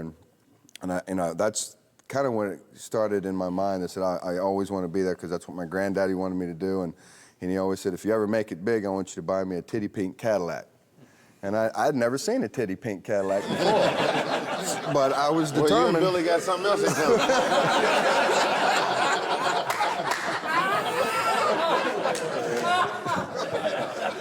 So I wanted to make my granddaddy happy, and I was gonna make it, and I was gonna be, a football player. And if it killed me, and my father pushed me as hard as I could, and I got through high school, and I was on a bad team. I had a bad head coach, and he was just telling me I wasn't good enough. I wasn't good enough, and I started getting recruited. And one day I'm sitting in my high school cafeteria, and I had gone to Texas A&M the week before, and I'd been recruited by Jackie Sherrill, and I thought, this is it. I'm going to Texas A&M. Jackie Sherrill, he's telling me I'm going to come down there and start for the Aggies, and so I don't think I'm going to get, I scheduled a trip to go to Oklahoma, but I just didn't feel that I belonged, that I was worthy of going to Oklahoma. I just thought there's just too much, and there's too much legend and too much history, and I said, I don't see me planting my seed up there.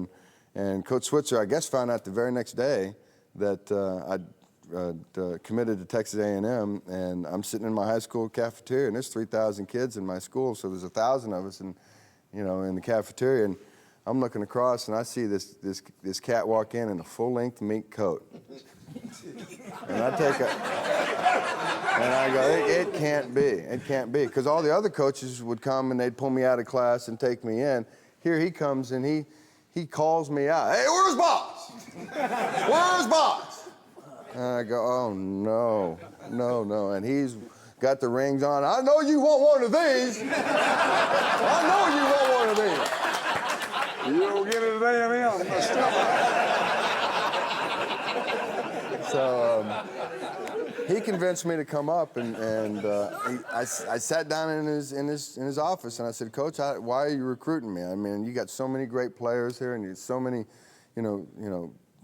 players that are already on, scholarship. I don't think I'm going to play here. And he looked at me and he said, I don't want you to ever think, don't you ever doubt yourself. If I'm taking the time, and I'm not a guy that wastes my time. I believe in you, and you're going to make it. I want you here on my football team. I want you part of our family. And when he said the word family, I knew that was where I was going to be. And I walked through the stadium, and I walked through the locker room, and I could feel the ghosts of the Sooners past, and I can see the ghosts of the Sooners past. And I felt like, for the first time, I was back home. And I wanted to be part of at least Oklahoma football. Now, whether or not I was going to have an impact, I had no idea. He had an idea, and he believed in me, and he was such a great coach in evaluating talent, and he's a great motivator in tapping that talent at just the right time. And he sat me down. I redshirted me my first year, and I was lost, and I didn't know what was going on, and he gave me 44 when we came in. And Lydell Carr was coming in, and he was a big recruit out of Oklahoma, and they really wanted him. And I think Lydell was 44, and they wanted Lydell bad. And it was during the recruiting trip, and he came up to me and he said, "Boz, we'd like to give your number to Lydell Carr." And I don't know. I think that's when my nuts dropped. Because I said, Coach, you ain't giving my number away. That's the number you gave me, and that's the number I'm going to wear here at the University of Oklahoma. And then that spring, he actually, it was in Hawaii. He came up to me. We were in a table, just going out, and he goes, these guys out here, they're not motivated. They're worthless. They don't want to win. And I've redshirted all my future classmen that are going to establish Oklahoma again. And I need a leader. And he looked at me and says, Boz, I want you to be that leader. Now, whether or not you told that story to everybody else, I don't know. But no, you were the one, you were designated. I know the one you did, because he told me the same story about the Heisman Trophy. I was going to win a Heisman Trophy, and I got close enough to win a Heisman Trophy. Just one? That's all you know, just one? Just one. But you know, what it was for me, it was living a dream and being part of a program and a family that when I came home, I felt that family embraced me. And I think, and I've never talked about it before, but I think I've shamed the program in a lot of ways. And I want to apologize to each and every one of you guys for the things I did All right, in the latter part of my career. Man. Hey, we all do these that. things. Yes, sir. You know, you've always been a part of the family, Brian, and always will be, and that's just part of being an actor. It's where you are today. We knew what you were. I knew what your heart was and what kind of person you were. Showman, you were on stage, and you did it for the media and attention. That's fine, but don't worry about that. We know what the reasons why. The contribution you made is a lot bigger than any Absolutely. embarrassment you ever produced. That's what I've always said to people. I said, you know, Boz was a good person. He was a great football player. He was a 3.5 student. He graduated in 3.5 years. And I said, hey, the media liked it because he danced to their tune. But I'm going to say, he never caused a problem. He was never a discipline problem. He was never involved in drugs. He was never arrested. Never did one thing that detracted from the University of Oklahoma other than promoting himself. And ain't nothing wrong with that. And I'm going to tell you a story. Deion Sanders told me at the Cowboys. He says, some white linebacker at Oklahoma can get that kind of damn attention. This damn cornerback from Florida State can do the same thing. And that was when prime time was born. He says Bosworth brought about prime time. Motivated. I swear to God, he told me that story. That's a true story. Boz said, prime time said, Deion says, when that linebacker, white linebacker at Oklahoma can get that kind of publicity, said, I know prime time can get him some too. And Let me that's ask all an Boz, actor. Boz, I want to ask you one question. Does burnt orange still make you puke? You know, it's funny that the reason that whole thing came up. Apologize to Texas. No, I'm not going to apologize to Texas. I'm not going to happen. There's a bunch of us join you, buddy. The reason that whole thing came, and I think that was where the Boz thing was born, and I think it was because this man allowed me to be me, and I think he realized that the only way that my nuts were going to drop on the football field is if I felt comfortable enough for the confidence to come out. And he just believed in me. And he just said, whatever you do, I don't care what you do, as long as it's not illegal, you're not going to get caught. You show up on Saturday, you bust your ass, you give everything you got to the University of Oklahoma, you can do whatever you want to do, and I'll support you in every way you can. But when the Texas thing started and that whole thing, that was really my girlfriend's fault because she decided she wanted to dump me the day before my first game. We're playing for Stanford. I'm scared to death. I don't know what I'm going to do. And she dumps me the day before the game, and I'm going, what are you doing? Why are you doing this to me now? And she goes, well, I'm going to date this guy from University of Texas. I'm going, what the hell? They got puke too. I'd have shit it, Bob. I thought it was a joke because I thought I was, the cat's meow. I was, on the Oklahoma football team, and I understood that I didn't take her out, and my two favorite things was Domino's pizzas and the Three Stooges at night.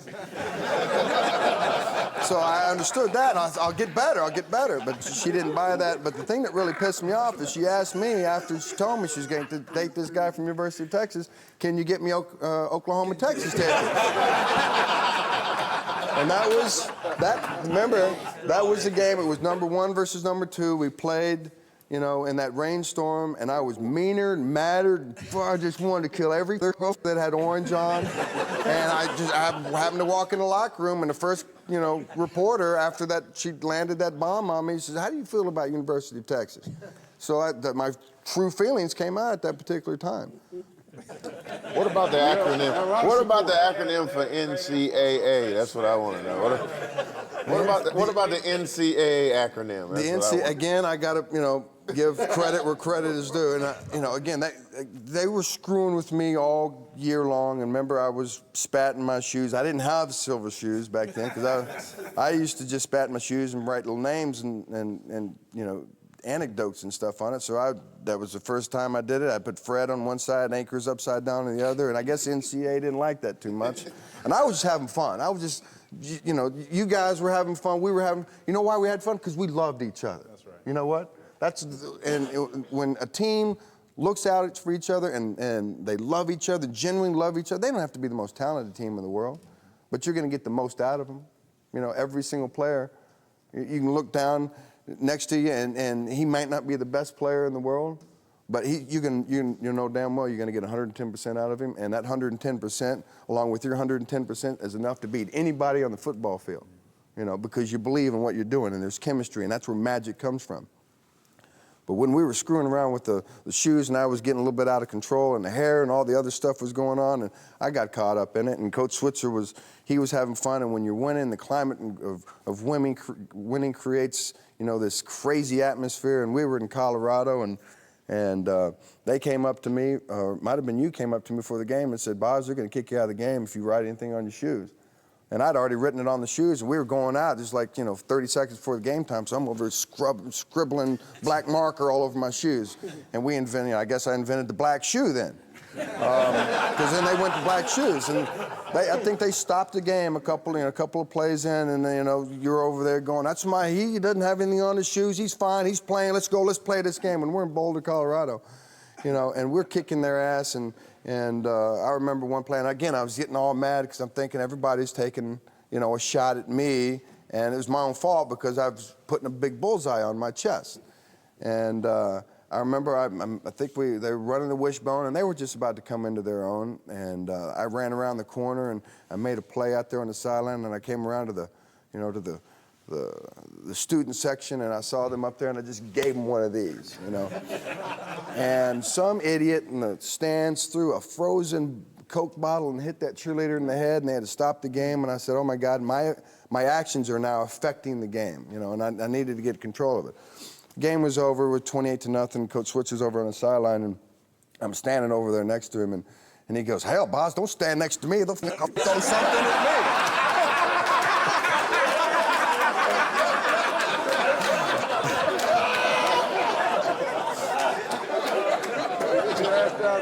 He pushed me down the other end. I said, well, Coach, I just want to come over and congratulate you on beating Colorado. They said that we're gonna this tides change. Colorado's gonna take control of Big 8. And he goes, you know what? I just like, you know, just coming in here and kicking ass and putting a big goose egg up on the board. And you know, let's forget about the shit with the shoes. Don't, you know, leave the shoes shit alone. And frickin' them old people up in Kansas City, just a bunch of communists anyway. Okay. But you did warn me about wearing a shirt before, and I shouldn't have worn it. But you know, we were up 28-0 against Arkansas, and you know, I was, you know, feeling happy, and you know, I made the mistake. I took the shirt off, and that was really where I think, you know, I shamed the program. And you know, I went out on an island by myself, and I felt like at that point in time I was so out of control that I was bigger than the program, and in fact, the program was responsible for making me a man. Yeah, and I that's thank good. you. Thank you, Brian. Let me add to something what he's saying right here. And I want everybody, Jim Riley, I got a story I want to tell about you and the rest of the guys. Big Jim's been sitting in the back quiet. This happened. Keith Jackson calls me a year ago. I'm up in I was doing something out there in L.A. and I go by Boz. I call Boz, and we're going to go up and see the Dallas Cowboys work out at Oxnard. Mm-hmm. Boz sets up a limo, and I go by, and he's building a beautiful home there in Malibu, overlooking the ocean. And we drive up to some restaurant, and we stopped, and about that time the phone rings, and we're having lunch overlooking the ocean. We're going to drive up to Oxnard, you know, beautiful day out there in sunny California, Spence, and the phone rings, and I pick it up. It's Keith Jackson. Keith Jackson and I are talking about the Waldorfer story and the National National Hall of Fame banquet will be in December, and Washington, New York, and that we were talking about the arrangements, and Keith and I were both fortunate to be able to go in together, and we were talking about that. And Boz is sitting there hearing all this conversation. And I finally let Boz and Keith talk a minute, and then I hang up, and all of a sudden Boz says to me, you think they'll ever let me in that damn Hall of Fame? I knew what was coming. I looked at Boz.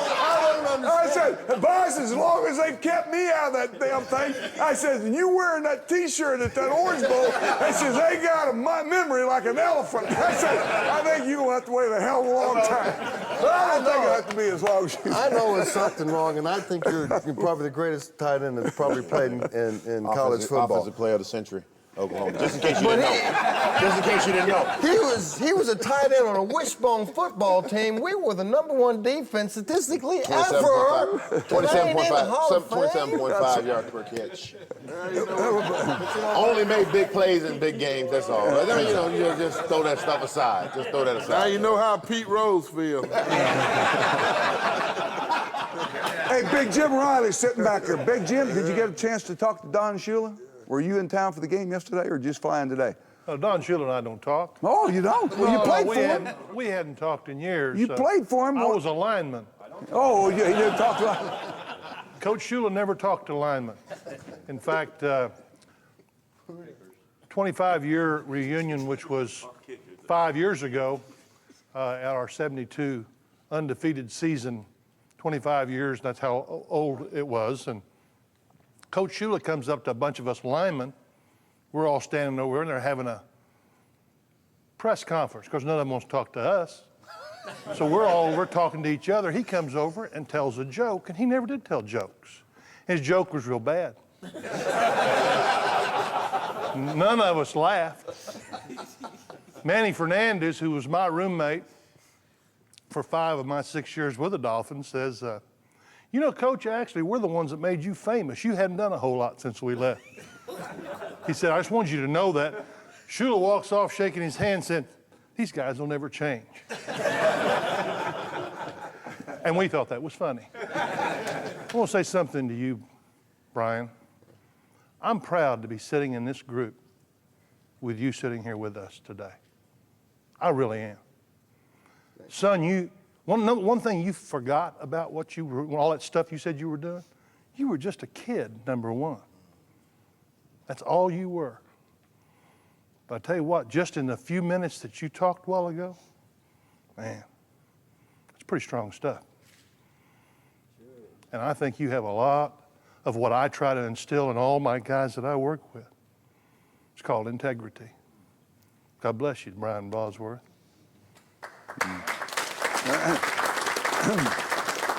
I got another, I'm going to take you back to another day where you don't frequent anymore. There was one night we were at Opie's, and you were sitting up at the bar years ago, and I'll never forget this. This was during spring practice, and all the guys are back in town. Warmack, you were there, and everybody. We were just sitting because it was spring practice, and it was a red-white game, and all the guys are back in town from different eras, and you were back, and I'll never forget this all my days. Derlin Moore had just come back from Las Vegas winning an arm wrestling championship out in Las Vegas when they had the NFL Pro Wrestling Offering. Remember this? Remember, and Derlin Moore had won the NFL arm wrestling championship. And old Big Jim Riley's sitting up at the bar having a beer, and he's sitting there watching a pool game over there, and I happened to come in to see all the ex-players. We were all visiting. And there's old Ricky Bryan. He's a sophomore out co-ed, and he's wanting to, test old, get old Derlin Moore up there and see if he could handle him. And they're all, Derlin's talking about how he did it and all this, and he's coaching them up on how you do this. And Big Jim sitting there looking, and he said, look at that, a bunch of kids. And I says, Mike Riley was standing there, big bad Mike Riley. Mike Riley says, you really think you can whip him arm wrestling?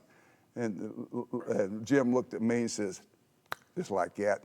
And so I, as the instigator, walked over and said, Derlin, you remember old man Jim Riley sitting over here, old gray-headed guy at the bar? He says, you can't put him down. He said, bring him over here. And they scattered the tables, moved it out, got everybody away.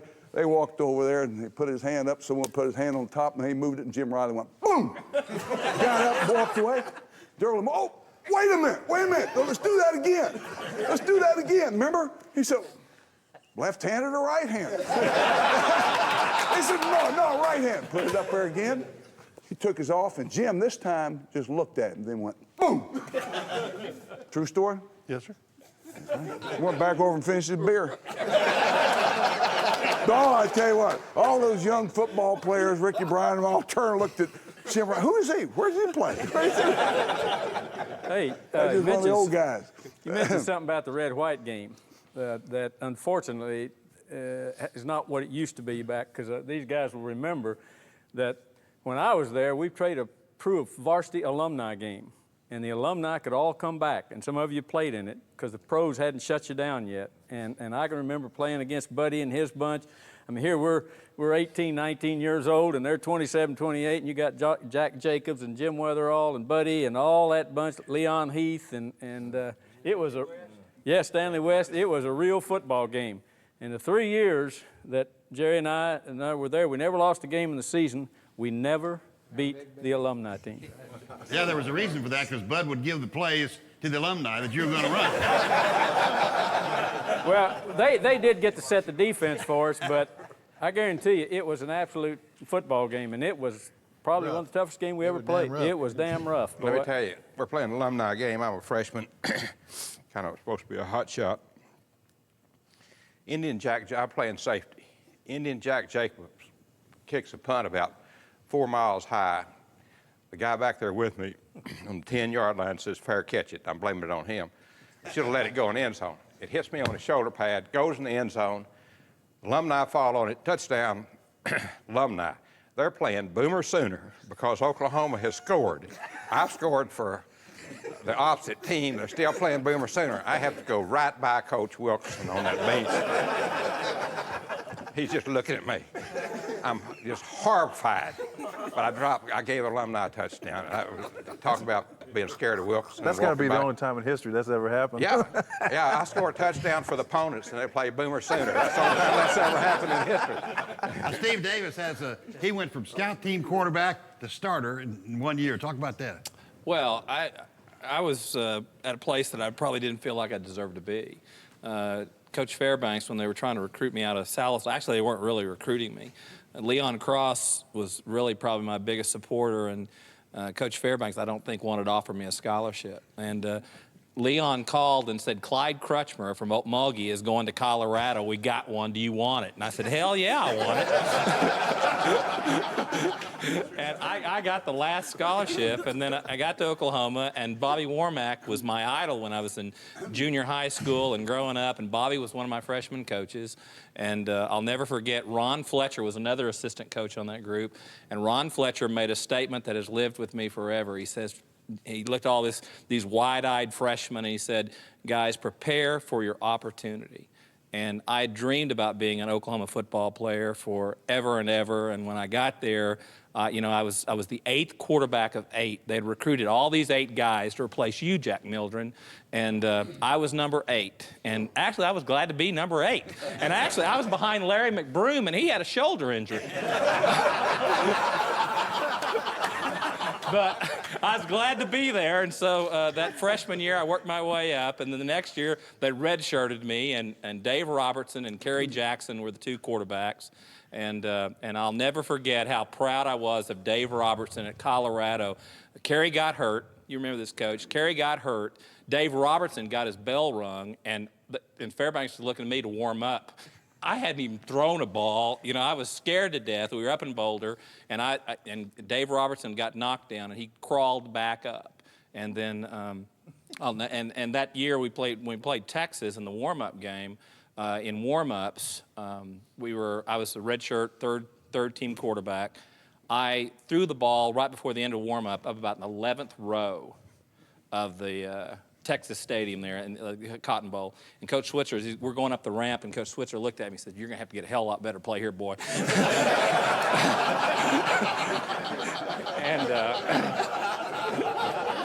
And I got really overweight and frustrated, wanted to leave, and my father said, son, you haven't even tried to play at Oklahoma, so why don't you go get your ass in shape and see if you can make something happen. And then we were put on probation, and by default, I worked my way in there. But I got to play against Dewey and Leroy and Lucius every day that 72 season.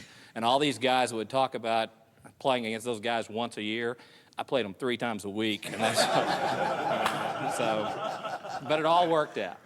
Steve, the story about walking down the ramp and somebody poured something on you. Tell that one. Oh, I got a lot of stuff poured on me, you know, at Oklahoma, but 2 or 3 different times I had experiences where they would literally pour beer on me, and I was a teetotaler. I never had drank, and I really didn't know what it was.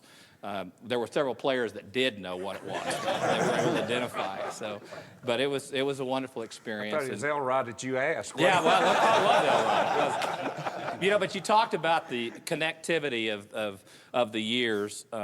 In '67, I was a freshman at Sallisaw Junior High School, and my first experience of Oklahoma football was to go see Oklahoma play Kansas in Norman.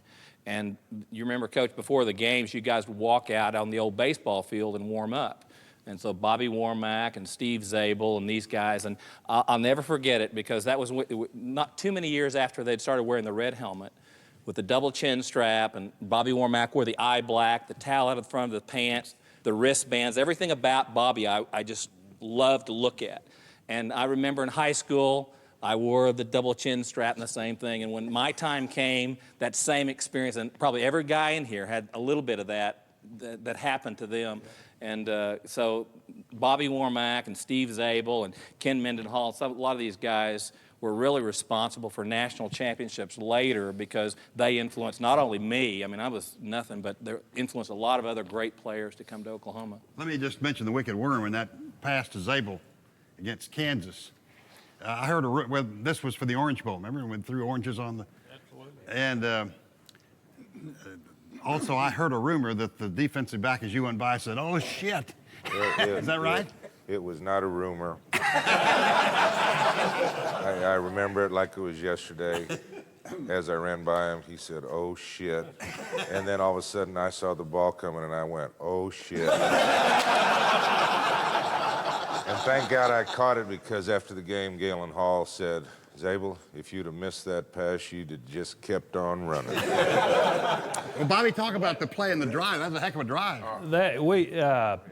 We had to beat Kansas that day to win the Big 8 championship and get the bid to go to the Orange Bowl. And we really hadn't moved the ball well all day. I think it was like 10-0 at halftime. And finally, in the third quarter, we score a touchdown. We make it 10-7. But we're still not doing real well on offense. And in the fourth quarter, our defense finally holds Kansas. They had a great offensive team. Bobby Douglas, Junior Riggins, Vernon Vanoy, John Zook, to name a few. Really had a great team. We held them. They punt. The ball rolls out on the 4-yard line. We've got 96 yards to go with about 6 minutes to go in the game. And I'm standing over there by Chuck Fairbanks waiting for the call to come in. And I look across the field, and there's old Pepper Rogers over there, Kansas's coach, and he's throwing an orange up, you know. And he knew he had the game won. We hadn't moved the ball well all game.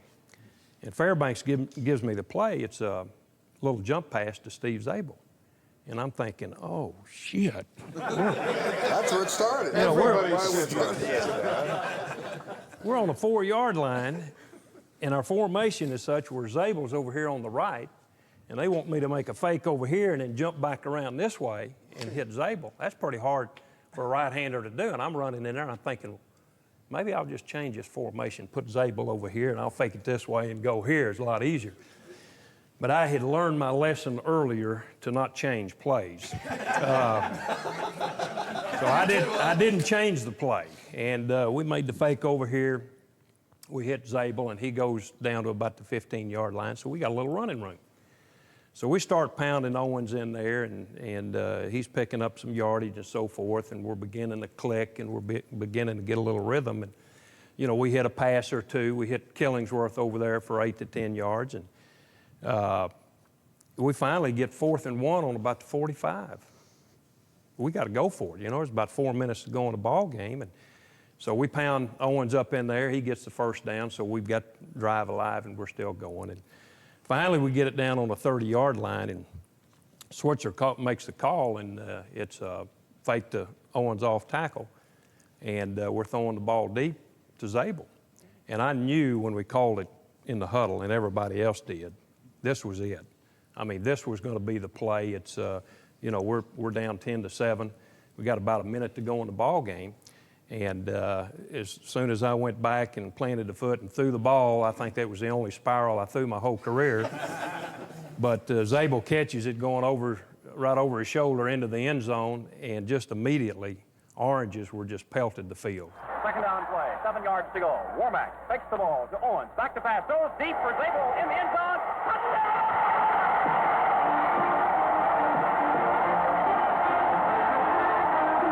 Zabel got behind him and Warmack threw it right in his hand, and they've been beating each other to death down there ever since. And now they'll never get the Oranges off the field. Holy mackerel, I can't believe it. I mean, I have never seen that field covered with oranges. Matter of fact, we get a penalty, you know. But that was the play that won that ball game, that we won the Big 8 championship, went on to the Orange Bowl to play Tennessee. And I really think that was a game that allowed the coaches to go and recruit, you know, a lot of these great athletes sitting right over here. And that was a great win for our program. Kenny, what about you? Mendenhall, what's your reflection of that? I'm just amazed that Bobby can remember all the details. I remember there was a minute left in the game, and it was a big play, and that was a big game, and we didn't move the ball all day, and I think you know, we were talking earlier. I think we were picked 4th or 5th in the Big 8 that year, and Coach McKenzie had come in the year before, and it was 6-4, and then we went to 10-1, and nobody could believe it. The year before, even the year before that, we're 3-7. I remember being recruited by Oklahoma, and Arkansas was recruiting me as well. They'd just come off a Cotton Bowl game and so forth. So it was a pretty bold move to go to OU at that time. And gosh, 2 years we're 10-1, won the Orange Bowl, and ended up with the number 2 ranking. So it was a storybook.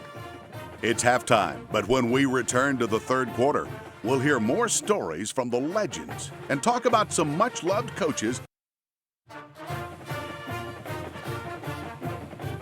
Halftime's over, but that means we've got another 2 quarters to come. If you've taken a sandwich break, it's time to kick off the second half.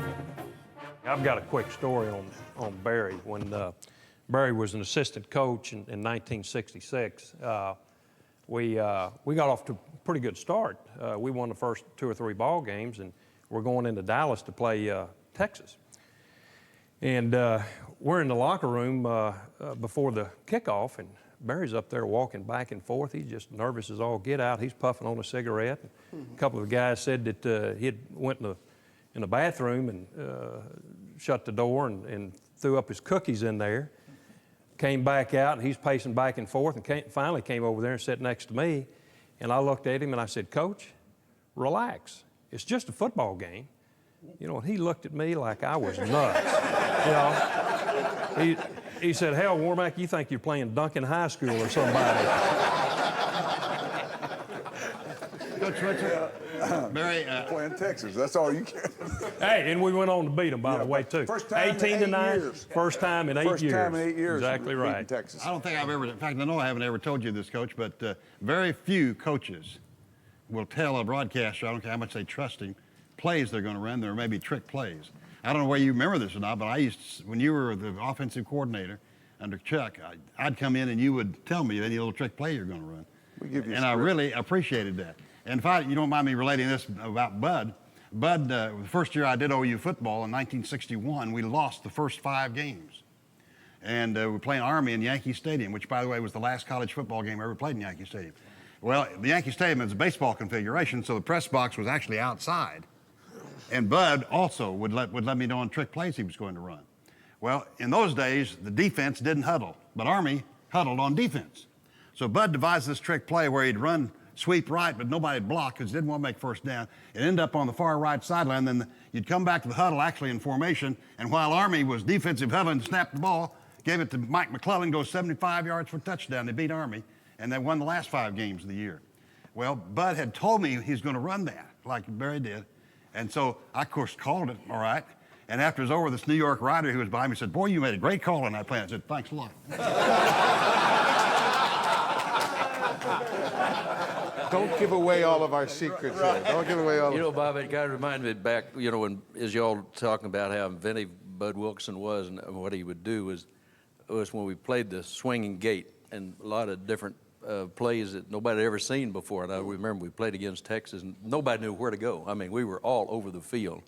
And I just thought it was such a great invention of football. I don't know where he got it all from, but it's called the swinging gate. I don't know whether y'all remember it or not, but it was a lot of fun to play that type of game. coaches do things like that. Well, I think the beauty of showing something like that, just like the fake or the pass on the punt last night, you got your opponents working on it the rest of the year, whether you practice or not. They spend X amount of practice time working on that stuff. You remember that formation a couple of years ago where Bob and his staff, Mike Leach, the ninja deal where they put the 2 tackles and the 2 ends and a back out wide on each side and had a guard and 2 guards and center in there with a quarterback.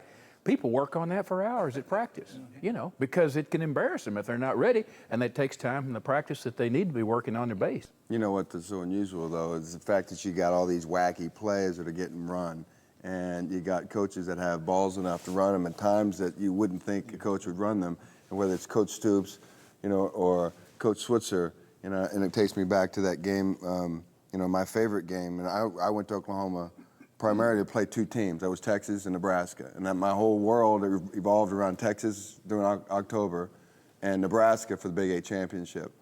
And I remember my first year we went to Nebraska. I think they were ranked 1, and we had no shot at getting in to the Orange Bowl, and they were unseeded, and we hadn't won the Big 8 championship in 2-3 years. And you know, we just believed that we were going to win, and we ended up winning that game, and we ended up beating them and establishing a dominance over Nebraska that year in '85 or in '84, and then again in '85. But in '86, we went up there and we were behind, I don't know, 17-7. And this kind of relates to establishing a rapport with the younger players on passing on tradition. And we were behind. I mean, we weren't going to win that game, according to the younger players on the sideline. But I don't think you could have told one senior or one junior, one person on the field that was involved in that game that we didn't have a shot at winning that game. And I remember, you know, it was the 4th quarter. We're down 17-7, and Coach Switch is over there going, all right, we got to get a big play. Boss, get me a big play. Get me a play. Get me a play. Get me a play. And everybody's, you know, trying to panic and scream, and the offense is out there, and they're doing some good things. They're just not getting the punch, you know, down the field, and you know, and I start hearing some of the sophomores going, well, you know, the Sugar Bowl ain't bad. We'll go to the Sugar Bowl this year. We went to Orange Bowl last year. Who cares? Sugar Bowl. Let's go to New Orleans and party. And I remember looking at you know, some of the seniors, and I said, good, you got to be kidding. We are not giving this game away.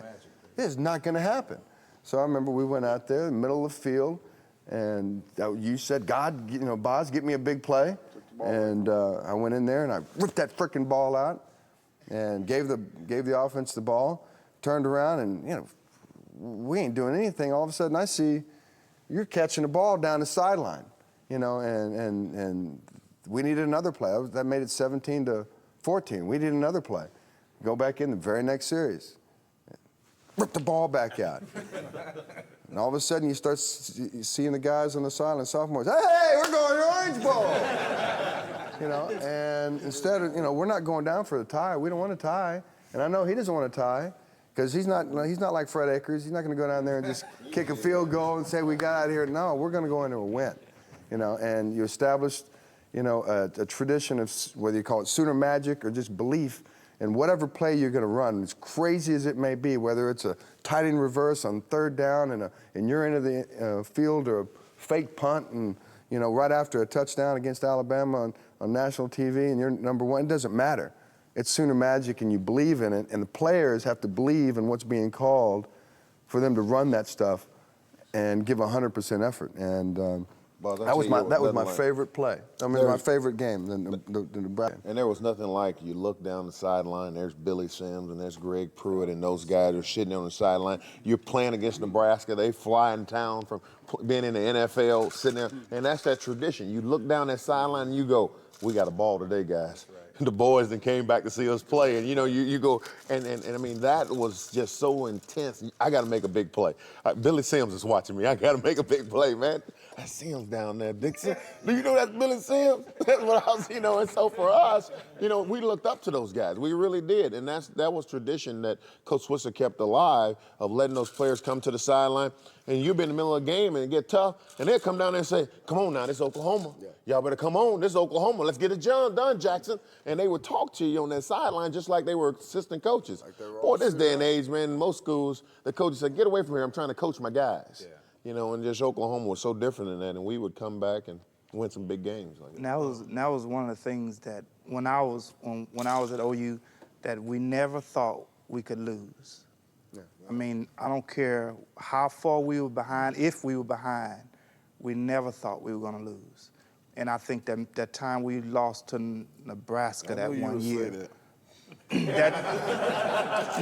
that time we lost to Nebraska that year, when the game was over, we were still anticipating to win the game because we never thought we would lose the game. That was up in Lincoln, wasn't it? And when we got a chance to play Nebraska again, that just blew us away because we knew we were supposed to win that game. So we never thought we could lose a game.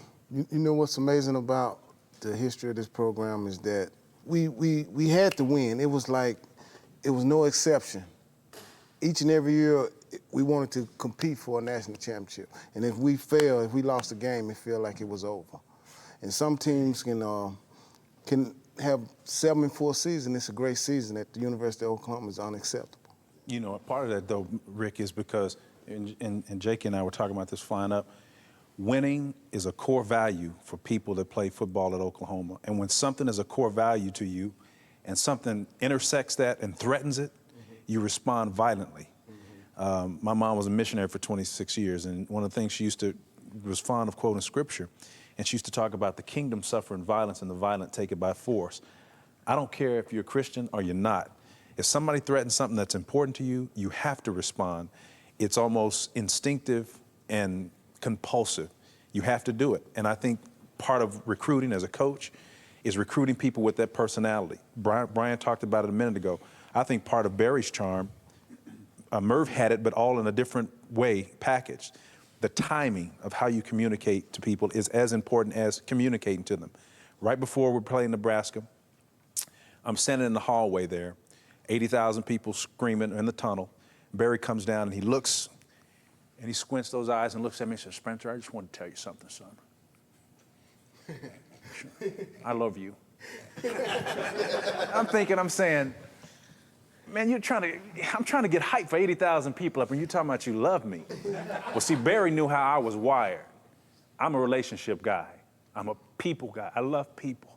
And I love commitment. I love focus. I love being around people who understand the value of family.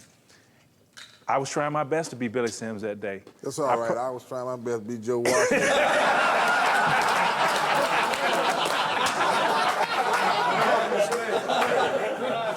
And I think I had 146 yards or something like that. We were splitting time with 5 different backs.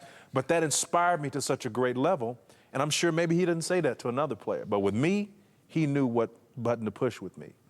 And I've been accused of almost deifying Coach Switzer in this regard, but I remember making a statement public one time. I said, Barry is like the Apostle Paul. He's all things to all men that he may win some to Oklahoma football. and that's the way he is, you know. But he knew how to push that button, and that's what it's about. I think one of the things that I learned at Oklahoma about winning and losing. I remember, I guess it was out south. I was a sophomore. We lost 3 games, and they had headstones between Washington and Jefferson House. You know, great, like we had died, and we had an emergency meeting about. And I said, wait a minute, They had a for sale sign in his house. Yeah, I mean, immediately you know how important winning and losing was at Oklahoma. And I remember my sophomore season, I went to Texas for the first time. Very nervous in Texas. Punt return. I dropped 1 punt. Never returned the punt. I called a punt at Oklahoma again. Because you just didn't make those mistakes. But I think the level of play and what they expect of you is set so high that even if you get close, it's enough to win, and they've been very successful because of that. You know, but on top of that, one of the things we don't talk about is, and I hear this from you guys about Coach Wilkinson, and I know this about this guy, there's not enough credit given for being a great football coach. Great recruiter, yeah, he washed dishes at my house, and we all loved him. And my mama loved him, that was good enough for me. But I don't think that Barry Switzer has ever gotten enough credit for being an X's and O's guy. And I don't know how much patience you would have had to have. I don't think I have enough. But to switch offenses in the middle of the season and to open up at Texas, not fare well at all, shall we say. But then to go on and not forget teaching and coaching. And that little 5-yard strip. Remember that little 5-yard strip out there at AstroTurf? Hey, man. Jack, we had 20 hours a week out there, you know. Not only that, people come up to me all the time and say, well, Coach Switcher, he's players coach. I say, yeah, he's a player coach, but we had 2.5-hour practices, and we had, you know, we ran sprints, and everything was organized, and the practices were not easy. And, you know, we got a half a popsicle. You know. Yeah, that's the 3-a-day practice. Yeah. But I think everybody concurs that the one thing that we never wanted to do was look on the sideline if you're on the field and disappoint the head man. You never wanted to look one at of the that. great plays, and Coach has such a good memory. I think it was Wisconsin or Utah we played where they were taking the pitch man. Hey, well, I know you will, but when they were taking the pitch man, the lead man, they were taking the pitch man out of the play. Right. And the adjustment we made, because I remember in the play, the first time we tried to run the play, they took the pitch man out, and the guy said, nah, it ain't gonna be none of that today. So we went to the sideline, and the adjustment was that the lead guy, we let him take the pitch man, but the lead guy would slow down and become the pitch guy. So the second time I ran the play, this guy tackles me. I let him tackle me, right? And he's, oh, yeah, I told you. I said, hey, man, you better look down the field. And then the lead man is gone. It's touchdown. That was against Utah State. They'd seen UCLA do that stunt, under what we call the underneath stunt. They took 3 who was supposed to take quarterback 9 technique in and brought him underneath the flare back and hit the offside pitch back. Quarterback comes down the line. Texas quarterback, first time Phillips comes down there, he pitches the ball back to Burleson. Well, hell, he's on the ground because the ends knocked him down. The ball's rolling on down the field, and the flare back's wondering what in the hell happened back there. So we had seen this. Well, how do you handle a stunt? Well, we worked Pruitt and Wiley on. As soon as we recognize the stunt, as you come out of there, you recognize the stunt, just chuck your motor down, and you become the pitch back. Milton recognizes it. Oh, they're using an underneath stunt the first time they did it. Next time they do it, Joe Wiley chokes it down. He's the lead pitch back now. He pitches the ball to him. He runs 72 yards for a touchdown. We didn't see the stunt anymore. Never saw the stunt again. In 1966, Jim McKenzie came to OU and brought. Talk about it, Coach. Well, yeah, I came. You know, we talk about Bud and we talk about my era, and you know, we really have missed a lot of guys. Have all contributed to making this thing happen. Bobby hit on it a while ago. Is that, you know, I felt great about what we did in coming here with Jim McKenzie. Jim McKenzie was someone that I know could have had a tremendous impact on Oklahoma football had he not had the tragedy of coronary in April 26, 1967. I'll never forget the last time I saw Jim. He walked in my office. We're in spring practice that day, and he said, hey, don't run anybody off today. We're in the middle of spring practice. And Jim Riley was on the field. That's the way Jim said, tough spring practice. He said, but don't run anybody off. We had Pat James there, and we had Chuck Fairbanks, Galen Hall, myself, and some other coaches, and Buck Nystrom. And Buck was hired the next year. Buck wasn't there. Chuck, that was a hire of Chuck. I was working the offensive line then. Homer Rice. And so what happens is that Jim, and that night, he had flown to Amarillo to see Monty Johnson, Amarillo Tascosa High School quarterback, who went to Texas, then transferred to Oklahoma and ended up playing Oklahoma. The only guy in history of the 2 schools that played at both schools. And Jim went to see him that night, Leon, and came home and had that tragic coronary. But I think about if Jim had been here, he would have had the success that Chuck and I both had, because if he had had longevity, he would have enjoyed the success that I enjoyed.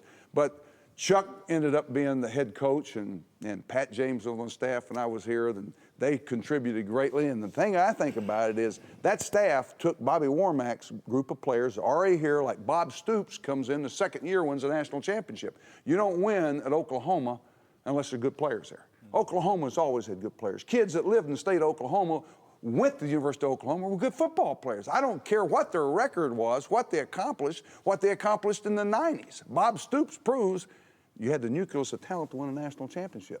Well, when we came here, really, that happened for us. We were fortunate. Y'all had some guys here. For whatever reason, those guys, you had Bobby Warmack. You had Eddie Hinton. You had Granville Liggins here. And we had Jim Riley. We lined up and were able to get on the field, orchestrate, and those guys played their butts off, and we won some football games, and all of a sudden, Oklahoma was back a competitive football team again. And those guys are really a part of that. And we forget that. When we really do. We forget talking about Barry, Bud, and Bob, and all this. So many people, assistant coaches. You think we won because I stood on the sidelines? Bullshit. You win because of the talent that was in this room, out there orchestrating and playing what those assistant coaches all contributed and made happen as from Monday through Friday, preparing that team to play and getting those kids wanting to play the game and having the willingness to prepare. And then everybody likes to play on Saturday, and there's a question about when we put the silks on, let's go play like hell. But assistant coaches make it happen, players make it happen. And I've always been too damn honest. I always should have told the media, by God, it happens because of me. You know what? There are those coaches that self-promote themselves, and we've all seen that. But I've been too damn honest because I know what. You've got to recruit good. You got to get good players around you. You got to get good assistant coaches. It takes a team effort. It's a we game. It's an us game. Eddie knows that better than I do. He's been in the game longer than I have. It's all part of coaching. That's right. We just learned a few years ago, though, it takes a leader. Well, that's true too, but it takes every ingredient, every one of us. And then there are those leaders. Because I've been one of those guys, Eddie, about the media. Media's always got the answers. They fabricate all the reasons why, and the fans do that say, well, he's not a head coach, he's an assistant. A coach is a coach. Well, he doesn't know offensive football because he's a defensive specialist. If you're a coach, you're a coach. If you coach offense, hell, you got to know what they're doing on defense. You coach defense, you got to know how they're blocking schemes, or how they, how they're trying to attack you, how to stop it. A coach is a coach, and you're fortunate to be around good tutors. You're around good people. You learn from that, and I had the experience of being around Merv Johnson, Frank Broyles, the Jim McKenzie's of the world, Wilson, being around guys at Arkansas when I came to Oklahoma. I had pretty good tutoring. A guy goes to MIT or to Harvard, there's pretty good tutors there. You learn from your professors there. If your apprenticeship in football is pretty good at those places, right? I'm talking about academically, but at football at Oklahoma, Arkansas, and you learn from those people, and it's all those people making things happen. Hey, Barry, I think one of the cornerstones of Jim McKenzie's program was the fourth quarter class, and that's something that we haven't talked about at all, and that probably was the hardest 1 hour workout any of us had ever been through. You know what, you're right, Bobby. We couldn't do that. Coaches couldn't do that today. We'd get run off, and these guys would quit. These guys would quit. That's really, I'm serious, because we wouldn't mistreat you great athletes like that. We were, not like what we did, not like what these guys did. You have no idea. You have no idea what they were Oh, Coach, this is how stupid we were. We took fishing wire, chicken wire, this high off the ground. We put it as big an area as this room. We got you under it over there, and we got another guy, and we gave you a stick. I played like that in Hooks the other day. You had to wrestle. We tore more shoulders up doing stupid things. It's like head-on tackling. Head-on tackling is the dumbest thing in the world. Back two guys off running together. What the hell does that prove? Is that Oklahoma drill? That was Neanderthal coaching. We had Neanderthal spring off-season practices. We would wrestle, see who could take the stick away from each other. Well, hell, you ain't gonna turn loose that stick, but you tear out your damn arm, roll over, fight. Did you all do that? No. But we kind of did that a little bit in the 80s because we had enough moxie on both sides of the football, and I think we talked about it at lunch at the break. You never pit the number one defense against the number one offense because you get a bunch of catfights out there, and then egos get bruised. So I know, huh? Well, that's with pads and headgears on. I'm talking about that in shorts with, you're all you guys are just playing torture get down drill. Y'all would get up and get down, quickness and speed and agility. Theirs was just punishment. Rex Norris used to have these bags about 4 feet high and make the defensive linemen run bags. And all we used to do is watch film of Dewey Selman. And think you ought to be fined $2,000? That's right. Well, see, they needed my input because, as I noticed, they're kind of getting lambasted by the old, the old regime there. So they needed me to chime in on that. But all I know is that Rex Norris used to show Dewey Selman, the Selman brothers, run these 5-foot bags through the lateral drills, and that's something we used to do every practice. I'm like, well, I can't even jump that high, and we were going lateral through the bags, and I was like, for some reason, Rex Norris, that's the thing he focused on. He used to film this. And to this day, I'll never want to see a bag again. Rex was a sissy compared to Pat Jane. I promise you. I promise you. He was a sissy. Pat just passed away a couple weeks ago. Yeah, we just lost Pat. Yeah, great defensive coach. Plus, Coach, wasn't part of it that back then there wasn't any real limits on how many kids you could have on scholarship, and didn't you coaches, in fact, go, we need to run about 10 more off today because we can't feed them? Wasn't that part of it? Well, y'all were about the same, except for you. You're a difference maker, and there's one or two. We didn't care, back then, it didn't make any difference who left because you're going to play with who stayed, and they're all the same. There wasn't any difference. That first year, there were only 2 difference makers, Jim Riley and Granville Liggins, and all the rest of us, there were like 150 plus that started that program. And when Barry and them came in there in '66, they didn't care who they ran off. They just knew that there were going to be a bunch of them that they were going to run off, and whoever remained, they were going to be able to go to war and win with those kids. And I remember the first time that I walked into that 4th quarter class down there on South Base in those barracks, and we walk in there and look around and we see all these stations about all these drills that we're going to be doing, and there was something that looked kind of out of character over there, and I looked around, there were some trash cans all around the room, and they had black plastic, in the trash cans, and I'm thinking, what the hell's going on here? They're not going to be serving cookies and beverages here, There's not going to be any trash to be thrown in those trash cans. And toward the end of that hour workout, you found out pretty quick what those trash cans were for. You found out what everybody had for lunch. I guarantee you. How many quit? How many left? They couldn't quit then. We locked the door when we went in there. Had them sliding doors and barracks. We locked the door where they couldn't get out. Well, how many they had to quit after we got through. A bunch quit. I had a bunch. I'll tell you this. In 1969, my senior year, there were 7 kids in the junior class left. 7 kids in the junior class. Yeah, I remember we could take 50, 55 back then. So you were running off. Now, hang on, Barry. Oh, that's when I what was down happened there in to Zabel's 46, class then. there was 375 uniforms checked out. And there wasn't any limit on scholarships. I mean, I say this, Tatum, of course, was a coach then. Right, Jack? Yeah. And he said, he'd tell you this to get you to go to school. If you can live, if you can walk, ride, or talk, and run, you got a scholarship. Of course, after you get down there for about 2 weeks, then they put you, well, we used to have one-on-one, did y'all ever do this? Put the 2 dummies out here and put 2 guys running head on each other? Yeah, stupid stuff. Did you ever get anybody hurt? Yeah. Doing it? Yeah, I think it was too then. I wouldn't tell Wilkinson that or Jim Tatum. But they ran, they would take you and see how big you were, how fast you were, and how you moved, agility. And of course, then they see you hit. You can tell right quick with Stan West and me, you're going to knock the hell out of each other, but that's what you wanted us to do.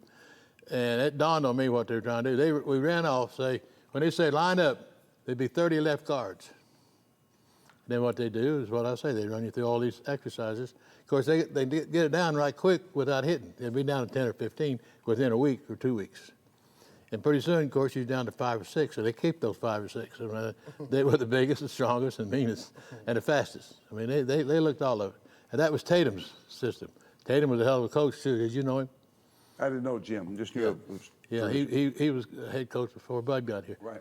And Bud wasn't quite that bad, though, but he was bad enough. But I don't know whether you guys went through that kind of, you must have done it, but I don't see how they did. That was so damn tough. I don't see how they still. While you've got the floor, let me just ask you, because I'm learning. You guys know the answers. I'm learning. Who, from your perspective, is the best player to ever play at the University of Oklahoma? Maybe the best athlete, the all-around best contributor? Leroy Selman. Now, wait a minute. You're talking about, how'd you like for Leroy to punt for you? Throw a pass or run for a touchdown? I don't believe he'd be too good, but I can tell you somebody who would. Who's that? Jack Jacobs. Yeah. Indian Jack Jacobs was probably the best, and he was a damn good defensive football player, too. He played everything, didn't he? Huh? He was everything, offense, defense. Yeah, and he made All-Pro, I think, up in Canada. I lost sight of it a little bit. I think he played with me at Green Bay for 2 years. He played at Washington Redskins for about 4 years, and he was damn good football. He holds the record here at OU still on punts. But he was one hell of an athlete. I watched him play in high school. And he 5 times a year in Edmonton. He was at Winnipeg, and I was at Edmonton. And when I was in the service, he got me a tryout. I was 18 years old, and about the next youngest guy was 24 or 5. He got me a tryout at March Field, and that carried me through the service. And you're right about what a great football player he was. He and I were great friends for, ever after that. Yeah, but he was also a good defensive football player. Oh, yeah. He was one of the best. And a great punter. Best punter I've ever seen. Oh, yeah, nobody beat him. The guy that I think holds the longest average per punt is sitting in his room. Am I right about that, Bob Berry? Oh, yeah. Huh? Well, who are you talking about? Joe Washington. Joe Washington. He did. Longest average per punt. Did you, Joe, you? He did. Oh, hell, you're not even You same didn't class as You kicked, quick kick. He did. That's right. Well, that's not fair. I'm talking about punt. That's not real. That's not real. And artificial turf. So Coach, don't you think Keith Jackson would have been a good center killer?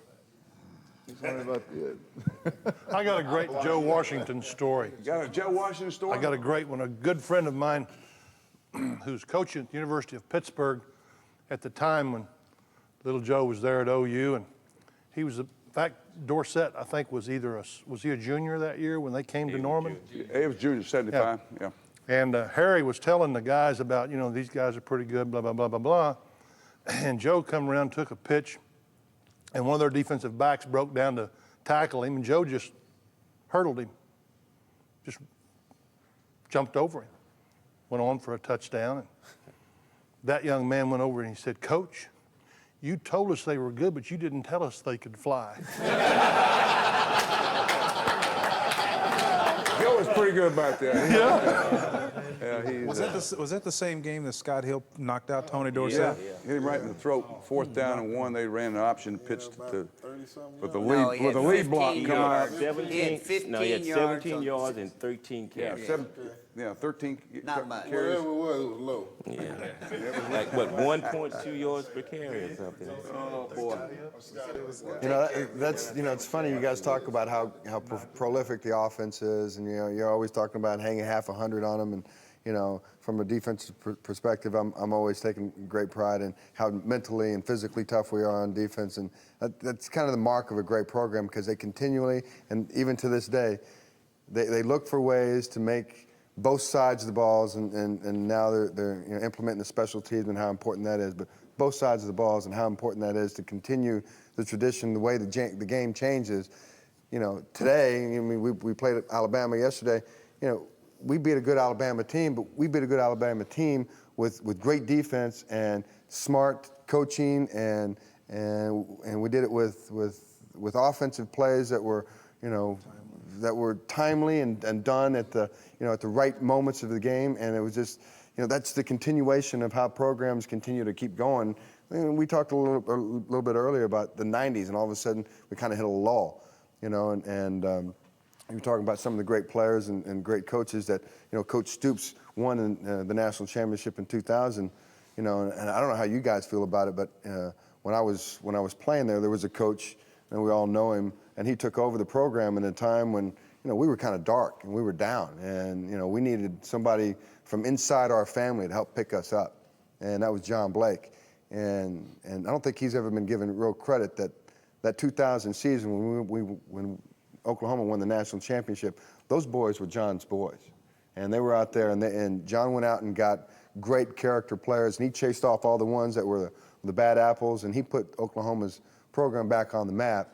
And Coach Stoops done a great job of taking it to the next level. But again, it was one of our own inside our family that planted the seed, and it helped grow it and make it a plan again. That's a very strong point, and Brian, not to belabor the point, but I think what happens is, and we were just sharing this a minute ago, we live in a world of images and impression. Most people aren't interested in pulling away the veneer to look at what are the substantive reasons why things happen.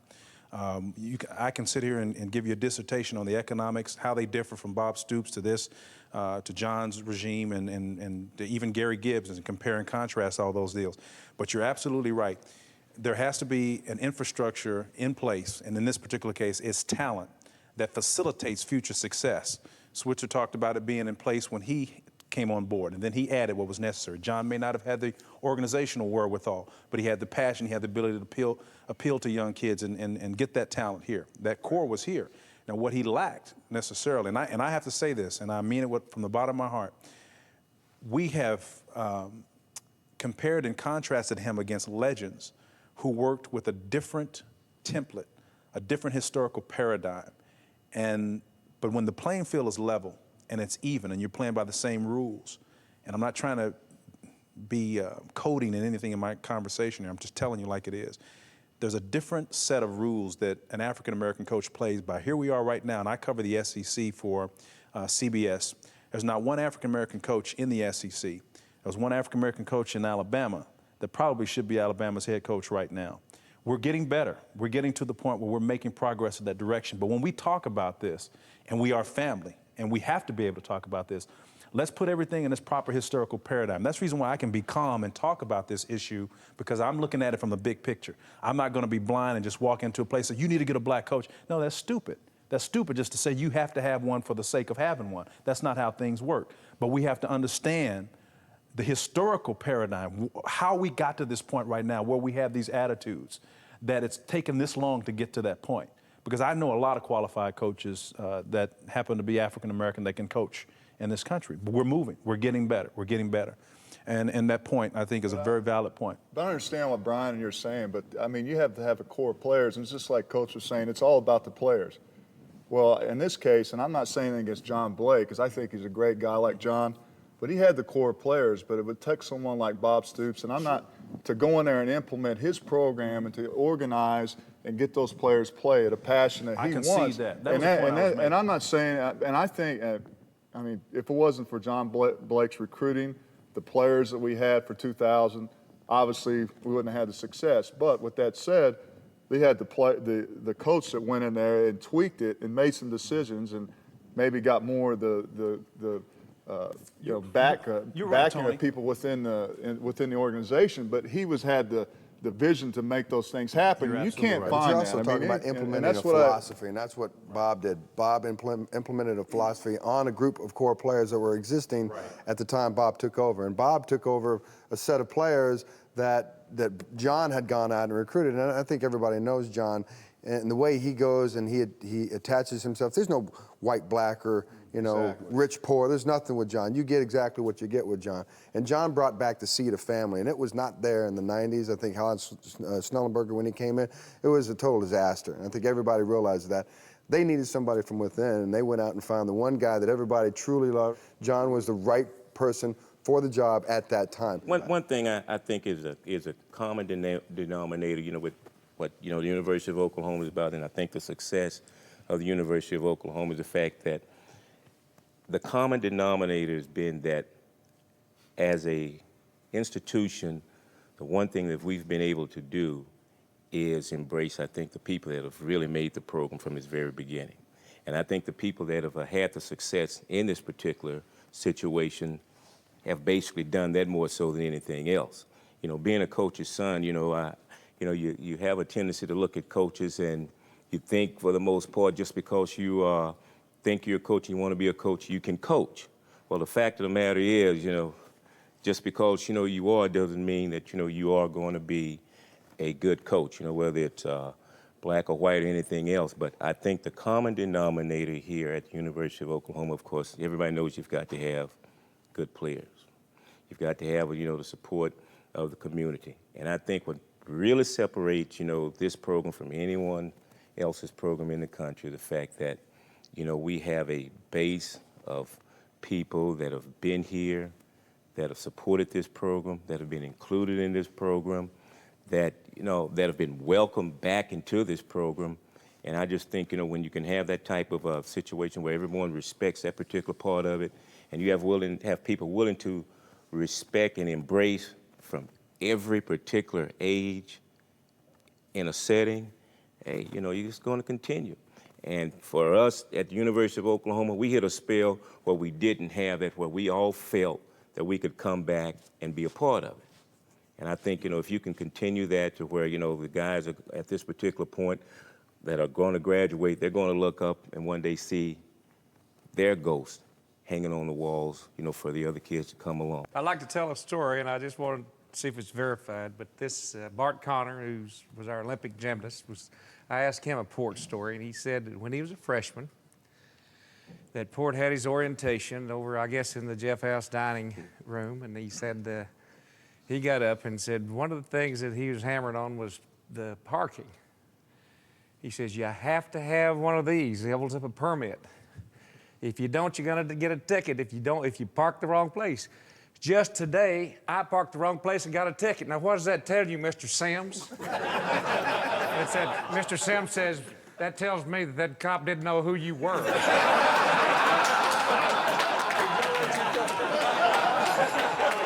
I didn't know him that well. Hey, what's the other shit? I'll have you so deep in the ditch pen you think a submarine is an airplane. And I tell you, he wasn't just talking. I was having some problems with some grades, and that meant that I needed to be studying. And he told me if he called me, I better answer the phone on the first ring. And we played USC. I rushed for 215 yards. I figured I could, lay in the bed and let it ring twice. It rang twice, and I was washing dishes. There was guys that didn't eat for 2 weeks because their name was on the corkboard. Come see Port, and they would never eat. You always hear rumors about Port too. Is if he closed that door, you was in real big trouble. And so when every now and then you go into Port's office, you always pay attention to whether or not he opened the door or closed that door or left it open. You always watch that door. Then he'd have you back in sometimes. Yeah. What were you going to tell me before? You said you had a story about one of your coaches? Martinelli. Yeah. Oh, yeah. Well, Pete Martinelli was a strength coach, big macho strength coach, kind of typical, muscle. Big man. Big man, in a little man's body, I guess you could say.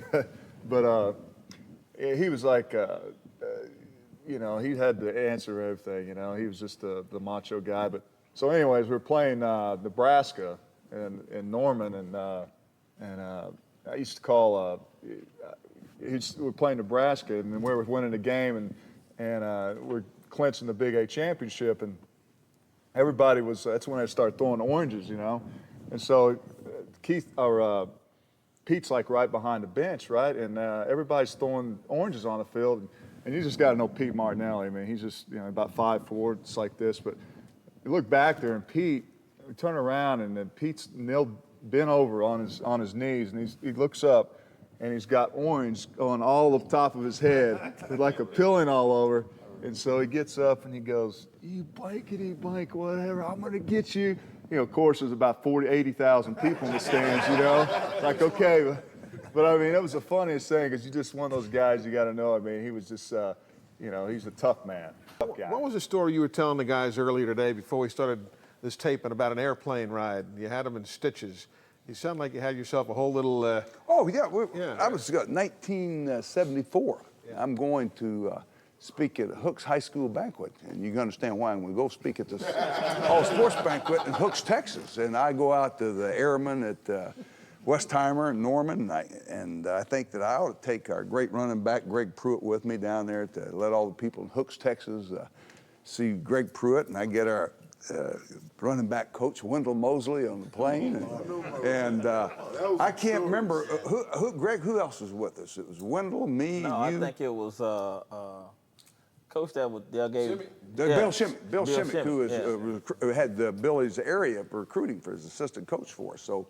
No, he just had me. Oh, he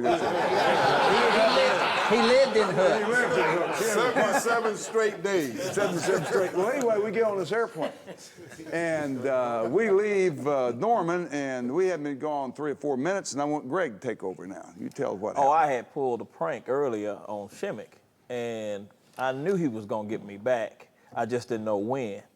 So I'm sitting on this plane, and I look out the window, and I see the propellers slow down. I'm saying, I ain't going for that. They trying to get me. So I looked at the engine, and smoke started coming out of it. So I didn't think they had that kind of control.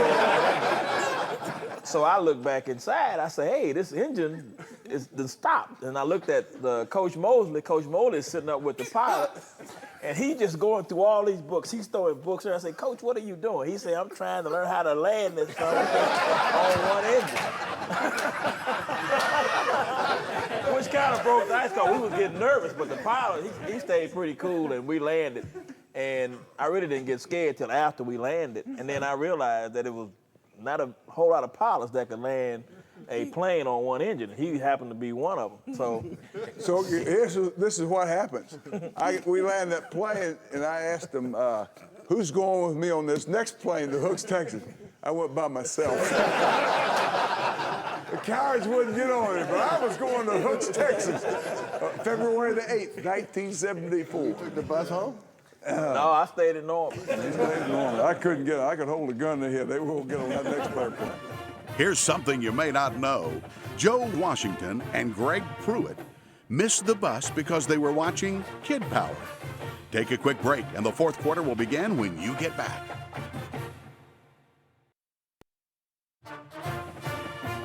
Coming up, the legends think back on their most memorable games. But first, we've got more stories. Greg Pruitt. I can tell you a story that because of Joe Washington, we missed the bus. Well, because of Joe Washington. What game was that, Joe? That was Kansas State. Kansas State. And Joe was a freshman. And I was rooming with my Greg roommate. and He was my roommate. He's throwing you under the bus here. Is what's happening. So we got up that morning, and we had a little routine. Joe liked to watch Kid Power. And so I could tell by that time what time we needed to leave. It was okay because I, too, knew about after it was over, it was time to go catch the bus. Well, the time was set back that night, and we failed to remember that.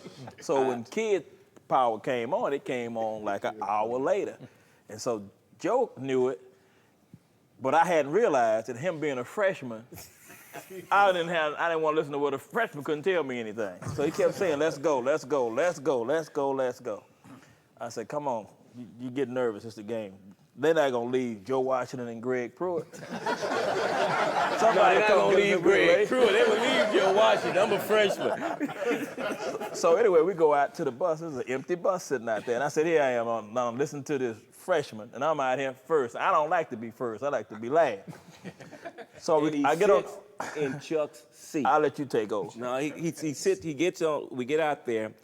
3 buses like we always have, and Greg gets on the bus and he sits in the front seat, Chuck's seat, and he sits up here with his hands like this.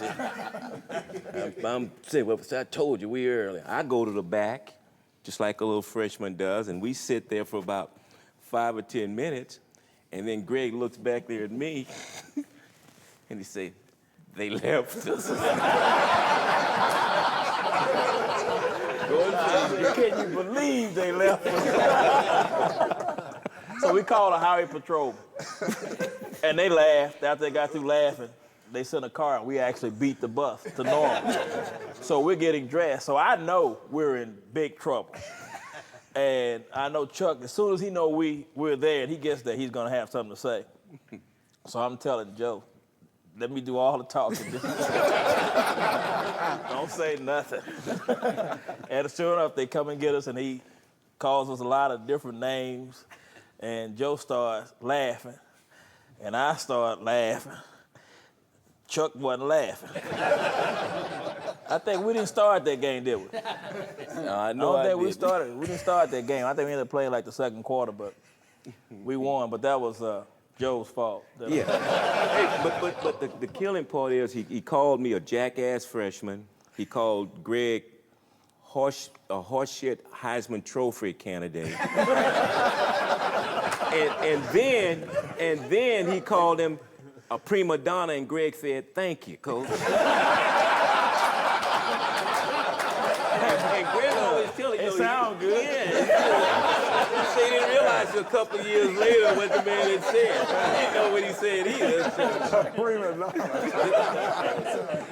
Hey, that wasn't the only time you missed a bus. I thought about the Sugar Bowl when that's what I'm thinking about. I'm thinking about the Sugar Bowl, too. This is a true story. I got this rep for being late, even though I tried to be on time.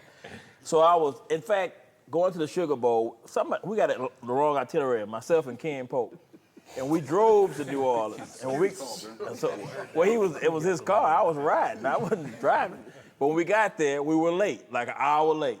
So he told us, anything happen the rest of the week, you're going to be in big trouble. So it's the day of the game. So I said, this is my last game as a senior. I said, I'm going to surprise everybody. I'm going to be on time. So I get dressed and I go down to the elevator.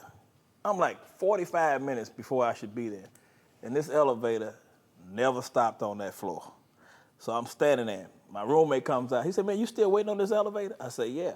He said, well, just take the service elevator. I said, no, I'm not taking the service elevator. I'm waiting on this elevator. So as a result, it never did come. So eventually I took the elevator. I missed the bus again. So I go in. And, how the locker room is like a bar. I mean, it's loud. And when I hit the door, it's like you could hear a pin drop. I was up, so I'm in trouble again. So I go to my locker, just try to pretend ain't nothing happening. I don't have no uniform. I don't have nothing. They say, all right, you got Coach Fairbanks want to see you. So I go in, and he has my uniform next to him, and then he just goes off on me. And that's when he called me the prima donna. That's what I told him. I said, oh, thank you, Coach. And then he really went off then.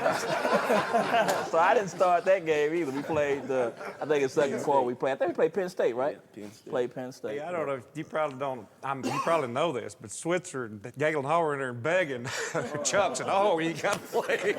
He's got to play, Coach. I think he learned his lesson. Put him in. Don't let him play at first series. Especially when we're on defense.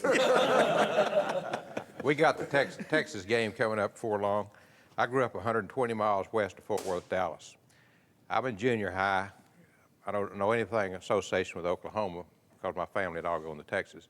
We drive to the OU Texas game, get out and go up there. OU jumps ahead 28-0 the first quarter. Eddie Crowder's the quarterback. Teams are evenly matched. Now I want Eddie to tell us how they got to beat the hell out of Texas that day. Well, they decided they really ought to tackle McPhail and Vessels. So they brought their secondary up about 4 yards from the line of scrimmage.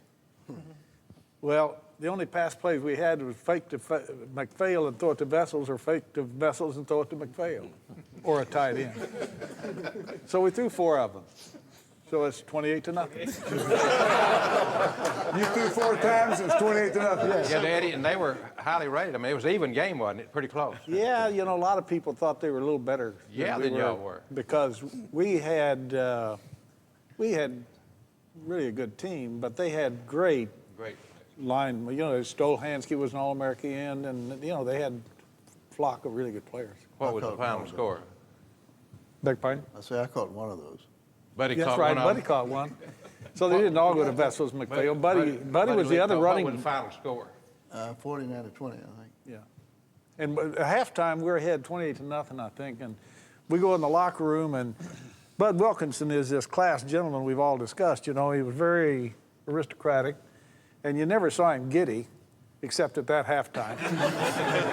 And he came in the locker room, and he says, man, he said, I got news for you. He said, you can set a new world record. That's great. That's great. We were doing the show the other day with the Alabama heroes. We started laughing about Alabama having a curfew coach. Ken Stabler was sitting right up there where Keith is sitting today. Did you have to do a lot of that, a lot of policing when you were the head coach? Well, I had a lot of police around.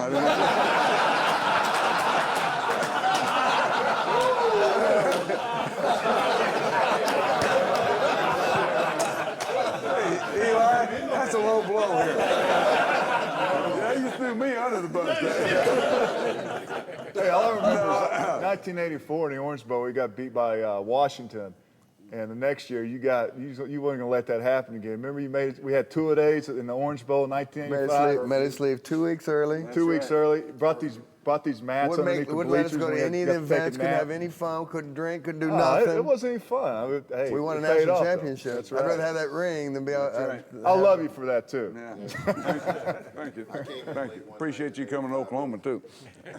I think it was me and my roommate came in late, and the elevator opened up, and there's Coach Switzer sitting there, and it's past curfew. And he looks at us, and he goes, "Oh, hell, I'm just now getting in, too."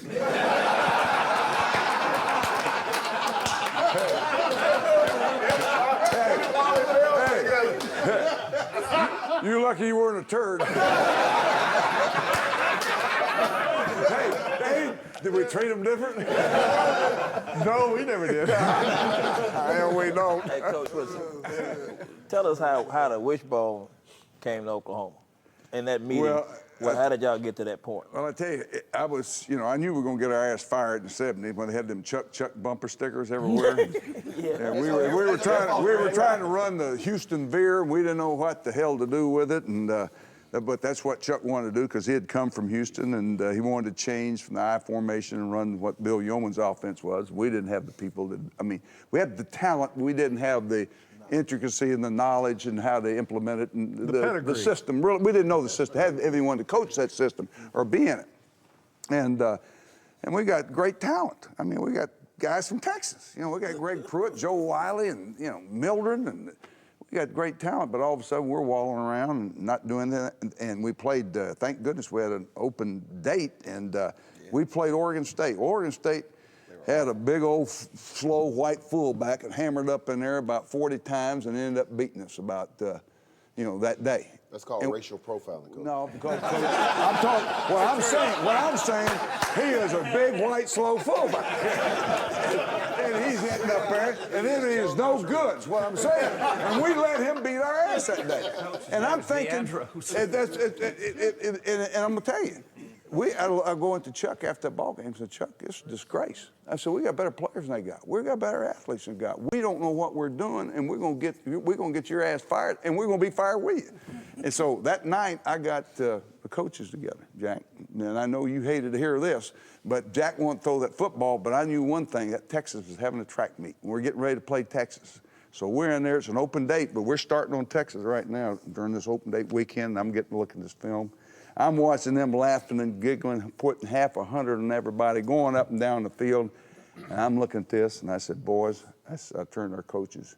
I said, "That's what we ought to be doing right there." I said, "We got more speed than they got. We got better runners than they got, and we got Jack Mildred, the best quarterback to come out of Texas. And we better be," and everybody in that room was coaches. I said, "We ought to." He said, "But the other guy's in that office in there, he's the one that makes the decision." I said, "Lacewell, come on, we're going to go talk to him." But first, I had to have the support of both the offensive and defensive staff. We're going to make a change. I said, "I need to know, are you all in favor and support me on this?" And every one of them said, "Coach, we're going to get our ass fired. We can't score enough for you guys on defense, so we need to do this." So I went in there and I talked to Chuck, and I said, "Chuck, I know you're going to pick up the phone. You're going to call Duffy, and you're going to call Biggie Munn. You're going to call all your Michigan State guys. You're going to ask them what to do. But I'm saying to you, hey, Chuck, this is what we need to do. Don't take their advice. They don't live in this house. We do. And we know what we got, and we're the only ones who can handle our problem, correct our problem." So that Chuck looked at me, how he does, squints that eye, and doesn't say much, and kind of sits there, and he says, "I'll let you know in the morning." So that night, we all sit in that staff room. He goes home. We don't know what he's going to do. He comes back that next morning, and he says, "All right, we're going to Wishbone." So we start that week of practice. We get the team together. Of course, Jack wants to throw the football like hell. I got to pick up Jack. If he hadn't had you, we would have never been able to do what we did because you were the father of the Wishbone. You were a great football player. And I said, "Jack, this is what you need to be doing. We'll let you throw the ball every once in a while. And we need to let you jump up that field. Your intelligence, your smart." And I said, we got Joe Wiley, Greg Pruitt, and these guys here. We need to be doing it. And we really did. So we started. And we go play Texas, and it was gave birth to that thing. We get down there and we line up and we get the hell kicked out of us that day. But I'm going to tell you something. I knew we moved the ball. We sustained the ball. We'd moved 3 or 4 first downs in a row and held it for 6 or 7 minutes. And I said, "Well, we are really going to get better because we're going to have a beaten Colorado party next week. We're going to get help beat." You know what? We grew up in a week. We went up and fortunate to beat Colorado. We kept getting better and getting better. The next year we went to Cotton Bowl, we hung half 100 on them. And that was, you know. Yeah, but it took courage. I mean, think about that. Oklahoma, you changed offenses in the middle of the season. Well, it's like I said, it takes a hell of a lot of courage. We had to. It was a smart thing to do because we're going to get fired. I think take cowardice. You know you're going to get fired anyway. But no, that wasn't was what the they right told thing us, to do. Eddie. No, it was the right thing to do. It really was because we got people in the right places to play. I took Craig Pruitt from in out here. We couldn't get him the ball enough. Put him at halfback. Then Iowa State that year, the knocks Everett Marshall out of the ball game, and well, let me Craig say, Pruitt enters, and it's been history. We switched offenses, and you told Jack he was going to throw the ball. He didn't. They moved me from starting receiver to second team running back because you wanted me to get the ball more. And it took me about 3 weeks to figure out how I was going to get that ball, stand on the sideline. Hey, it all worked out. It all worked out. With Iowa State, it all worked out. As a broadcaster, you didn't tell me about that. And we're up there at the Cotton Bowl, and I see Greg Pruitt come out number 80. He goes to the dressing room, comes out wearing number 30. I said, boy, something's up. You know, Coach, what's amazing about that is that when you made that change in college football, it set a trend that really went almost 15 years. Because when you put the speed to the wishbone, when you played Alabama in the 70 Bluebonnet Bowl, I guess it was, 24-24, Bear Bryant saw the speed, people going up and down the field. Texas realized it. Later on, it influenced Nebraska to start putting their speed athletes, you know, away from, you know, put them on defense in other places because that was the way to compete against this. But it seems like in all of college football, in the trends and the cycles, that's one of the most incredible trend-setting moves in the game. And it really marked the game for the next 20 years in terms of what's going on. But thank God for defense. Yeah. I mean, you know, Brian talked about it earlier. To me, the key thing for the success of the wishbone was the quarterback. Because no matter how fast you are or whatever, the ball had to be where it should be all the time. And I've always said, Jack did that better than anybody. When the fullback was supposed to get the ball, he had the ball. But it got so easy. I mean, don't you think? Didn't you feel like that the next year? Well, you made it easy. One of the things you watch other teams run the wishbone, and one of the things about the quarterbacks at Oklahoma were taught, and Jack was the pioneer of that, was when the quarterback kept the ball, he would always challenge the defense. And if you go right and the momentum of the defense is going right, and you go far as you can and just flip the ball, you got a guy like Barr's going to keep going and make the tackle. But if you challenge him and make him hesitate, our backs were fast enough that one step meant a touchdown. Well, I know one thing. In '71, I'm a freshman watching the Nebraska-Oklahoma game, and we all came back over the holiday to see that game. And I'm watching Jack take them up and down the field, and I'm thinking, man, we're going to have to get a whole lot better because all those freshmen that were there watching that game and watching Oklahoma play the way they did that day, and I looked at Jack and I said, man, I got a long way to go. Because, I mean, what he was doing that day and set the trend for all the wishbone quarterbacks that followed, you know, behind Jack. I mean, you're absolutely right. You know, you take Eddie's offense, Claude Arnold's offense. They're lined up in the dead tee. I'm going to tell you what. Wishbone and dead tee, Bud Wilkinson was doing something back in. The split tee, what do you call it? Wishbone, split tee. Basically, it was the same thing. He wore 8-man fronts out. And when I know wishbone, people come out in 4-4, wide tackle 6 against us, we're going to hang half 100 on, man, because the 8-man front can't. Wide tackle 6, split T, run them out of business because it's the same thing. They can't because of the 8 technique and 7 technique. We're talking about option principle. And they run the dive. Well, hell no. The man ran for the pitch. Who has got the quarterback? The 7 techniques blocked with a tight end with a dive fake inside. Quarterback out. Same thing. They run up and down the field on people, rush for 400 yards a game, doing the same thing, split T, option football. And Barry, it was the forerunner of what became the triple option and the wishbone. But one thing that happened to Claude Arnold, Claude was a junior when Darrell Royal was a senior. So Claude had only 1 year as a starting quarterback at Oklahoma, and he won the national championship. And he's gotten the least recognition of any of the quarterbacks through that early era. And what's little known about Claude, because he did have a wonderful arm. You know, Jack, he was one of those guys deprived also. His coaches wouldn't let him put it in the wouldn't let him put it in the air unless it was 1 minute left in the game, and I could hit 4 out of 5. Coach, I thought every quarterback complained about not throwing enough. In his case, though, the one thing he was also unrecognized for against Colorado that year, running the option play, because he could throw the ball well, all of us who envied that said, well, he can't run with it. So he just runs for 137 yards against Colorado and wins that game. So I had to shut up. Jack, talk about the game of the century in '71. Oh, Bob, where to begin? Well, a lot of y'all played in it, and well, it's why you come to Oklahoma, to play in games like that, to where one game on TV, it's a game we're still talking about today. I mean, Jerry Taggy, the Nebraska quarterback, and I, we have made a living off doing interviews. We have an act together, kind of, where if the Florida newspapers want to call and ask us about doesn't Miami and FSU or Miami and Florida compare, we've kind of got a little soft shoe act going there, and we make fun of them and we pick at them, and we of course don't agree. But Oklahoma, 475 yards plus or minus going into that game rushing. Pruitt's averaging 9 point something a carry. Hell, I'm the quarterback, and I'm averaging 5.6 or something like that. Well, and I've got the least productive record of all the backs. Crosswhite's like 5'9", and Joe and Roy Bell and whatnot. And I was asking a class to predict the score. One of my favorite classes, by the way, over in Dale Hall. I wish I could have taken it all the time. Well, I said it's going to be 50-21. We were going to have to score 50 because I was hung up on this half 100 stuff. And Got used to it. Huh? Well, yeah, We we were used to it. And really, I mean, the Nebraska defense that was the best in the country. They'd never been behind all year. And so we play this game on a cloudy, gray day. I bet there must have been 250,000 people that have told me they were there. So I don't know how the stadium held it all, but my memory is that Oklahoma played as well as it could. The difference in our game in '71 versus '66 Michigan State, Notre Dame, or some of the other big games, the 1 versus 2s, is Oklahoma, we all played to win. We were ahead twice, they were ahead twice. 1 or 2 fumbles in the game.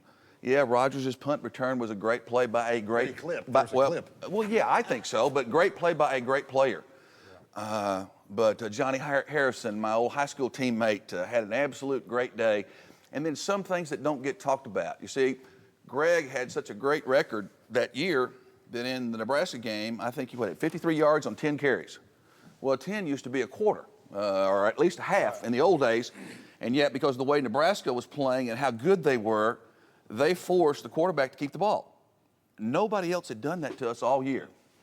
And Pruitt, no complaints. He was on time, by the way. He was on time for the game.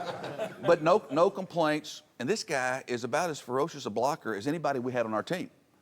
And so Greg Pruitt, very unselfishly, plays this game.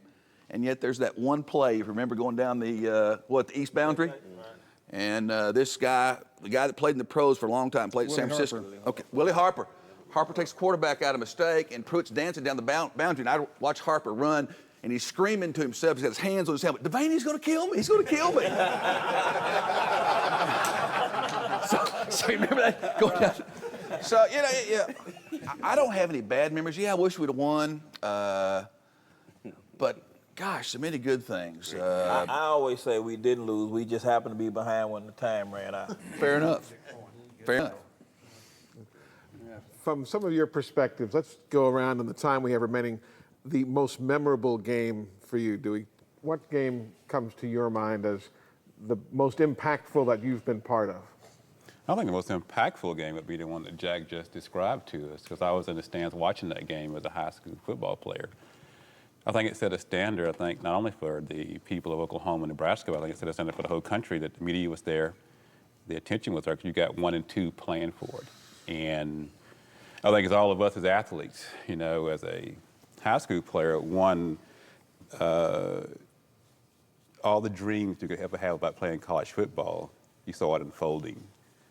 And I think what attracted so many good athletes, like including all of us, to come to Oklahoma University was the fact that That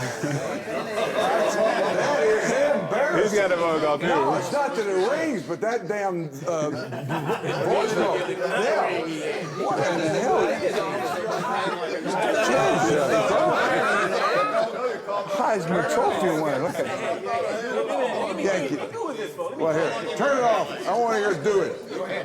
Go ahead, do it. I want to hear it. But I think it's the fact that you can go to a lot of schools and you might be able to live that dream out.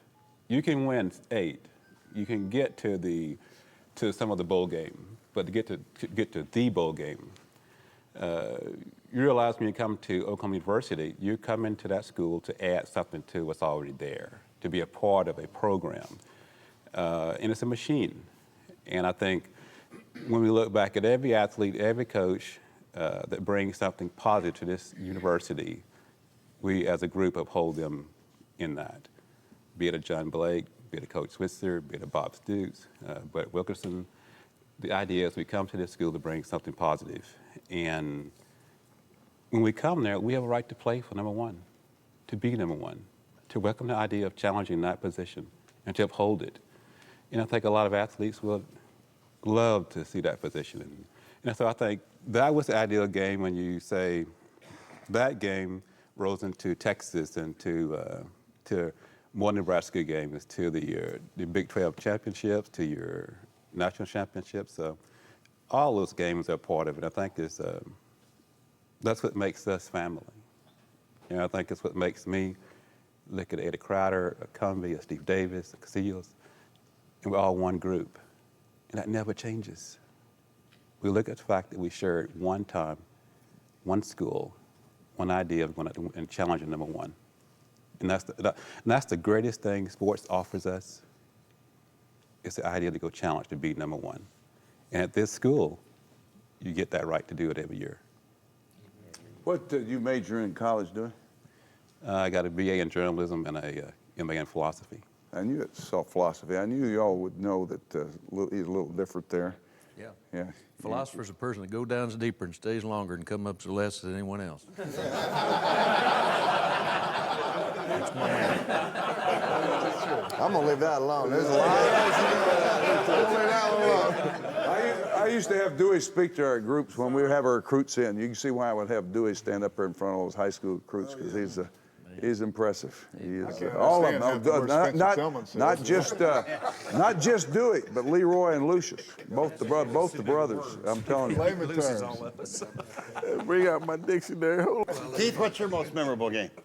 It would have to be Penn State. I think that, to play for the national championship, to be number 1, like Dewey was saying, that's what it's all about. That's why you went to Oklahoma. That's why you get an opportunity to take 5 visits and Oklahoma end up on top, because I'm going to play on national TV and I get a chance to play for the national championship. And to be in that game against Penn State and getting a chance to win that national championship was unbelievable. Joe Paterno brought a great team down. Defensively, they had been shutting everybody down. They were solid. And we had a tough time, and we had a great defense. I go back to the great defense we had during that time. They did a terrific job of giving us the ball over again on offense. But I remember one play, and it was the one when it's 3rd down and long. And I still ask Kenny Jackson, who actually played at Penn State, I go, it's 3rd down and long. You play man-to-man against me. No, that's not right.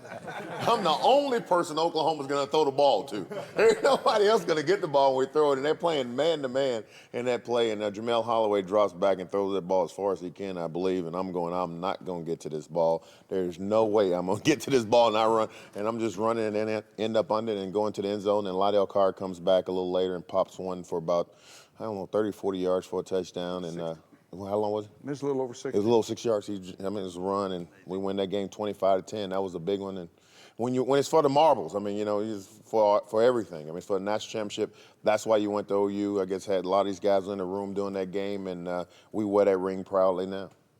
Brian, you agree?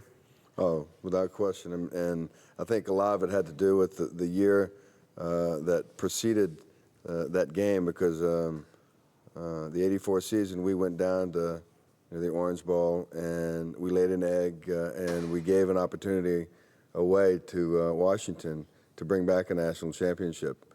And That was a coming out party for the Boss, wasn't it? That game? sometime during that year. We talked about that when you weren't here. Yeah.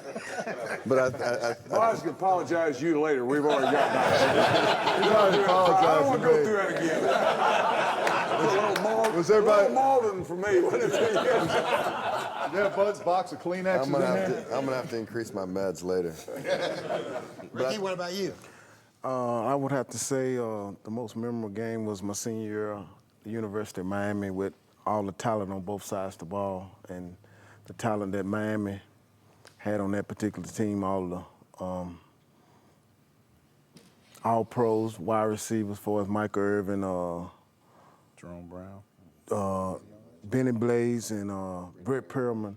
It was just to be able to, being at Oklahoma, the offense was always the headlines, but to go in the game with those type of wide receivers and give me an opportunity to play against that type of talent, I think that was probably one of my biggest games for me. How about you, Tom? You know, I think as an athlete, you always, the big games are big, but it seems like you always remember the ones you lost, like let's take OU Texas, a 15-15 tie. I mean, we got hosed so many times in that game, from a fumble to we end up stopping them in fourth and first and one on our goal line, and they tried to run outside, inside, outside, inside. They couldn't do that, but the worst call was with Keith Stanberry intercepted the pass in the end zone and was like 3 yards in bounds, and make a long story short, we ended up tying that game. But that was such a disheartening loss because you'll look back. I mean, instant replay was born then. I mean, that game would be a no-brainer. We would have won. But obviously, as Keith was saying, a national championship, and the year before we didn't go down there and take care of business. We just kind of went down there and just had, We I remember getting out-partied trapped everybody. all That's day what I'm long saying. going We upfield. out-partied everybody. And so, the next year, obviously, when we took care of business and we won, and Barry, he put the screws to us, and rightly so, because, man, we could have had a chance to win back-to-back national championships when you look at it. All the things were there as far as what we had to do as far as take care of business in '84, but those two things are probably the most things I ever. It was also meant to be, because if you remember in the locker room, I know fate has a lot of things, a lot of reasons for things that happen. That's the same year that Troy got hurt. Without Troy going down, I don't know that we win the national championship. And the way the numbers all laid out, at the end of the day, we win the national championship, and we end up tying Bud Wilkinson. And for me, stand in the locker room and watch Coach Switzer get to the pinnacle of where he wanted to be. I could see in his eyes that he wanted to match what the predecessors had already done and established, and that he was going to continue forward. His name was marked for life. And to be part of that, in my mind, today it still gives me goosebumps, and it makes the hair on the back of my neck stand up. And to be there at that moment and watch him wave that ring in my face, just sends chills down my spine. We made it happen as a team and all, but Eddie, that was really ironic. It's just hard to believe that I didn't say anything to the team, and I mentioned that in that tape after the game. Remember in that team locker room? I said, we're going to win this national championship tonight. I knew that because going into this game, Bud Wilkinson's record at the same point in time, he had won 124 games. He had only lost 24 and won 3 national championships. Tonight, beating Penn State, we've won 124. We've only lost 24 and won 3 national championships. We're exactly the same numbers at the same point in time in our career. I mean, it's just uncanny that happened. I said, I didn't want to mention anything all week long, but I kept thinking about it. People brought it up to me. I didn't think about it. Someone, always got those stat guys around and said, well, guess what? This is what it is. Well, That's how it's going to be. I'm glad nobody said anything about it, because there would have been a lot more pressure on us, because every one of us would have, laid on I-35 and killed ourselves had we not done that for that man. I tell you what, it was so great to go into the College Football Hall of Fame and see Coach Switzer's numbers on the board. And 2 other great coaches went in that day, Grant Taft and Bill Yeoman. I mean, those guys are great for their schools, no doubt about it. But when you saw their numbers and then they posted coaches' numbers up there, you go, Now, what are those guys getting in there for? Because his numbers were unbelievable. Murph, how about from your standpoint? You've been with the university since there was one, so it seems. Long. The special memories, the most important or impactful game that you've seen during your tenure? Oh, there's been a bunch of them. We've got time. I don't know. To me, my favorite game is the Nebraska game in '85 when I think they were ranked 1 and we were 2 and didn't give us much of a chance. And we just had such a spectacular day on offense and defense. Shouldn't have scored on us, went up and down the field. And, of course, it set the table for the national championship later on. And that's probably my favorite game. But there have been a bunch of them, obviously. I've been there now through 2 national championships with Bob's and a lot of great years and some not so great, and I'm sure you the great ones are better. I'm sure. Yes, sir. Jump right on in. In November 1957, Notre Dame beat us 7-0 at Norman, and it broke the 47-game winning streak. And I'll never forget what Coach Wilkinson said. He came in, it was very quiet. Bill was there. Jay, I don't know who. Bob was there, of course.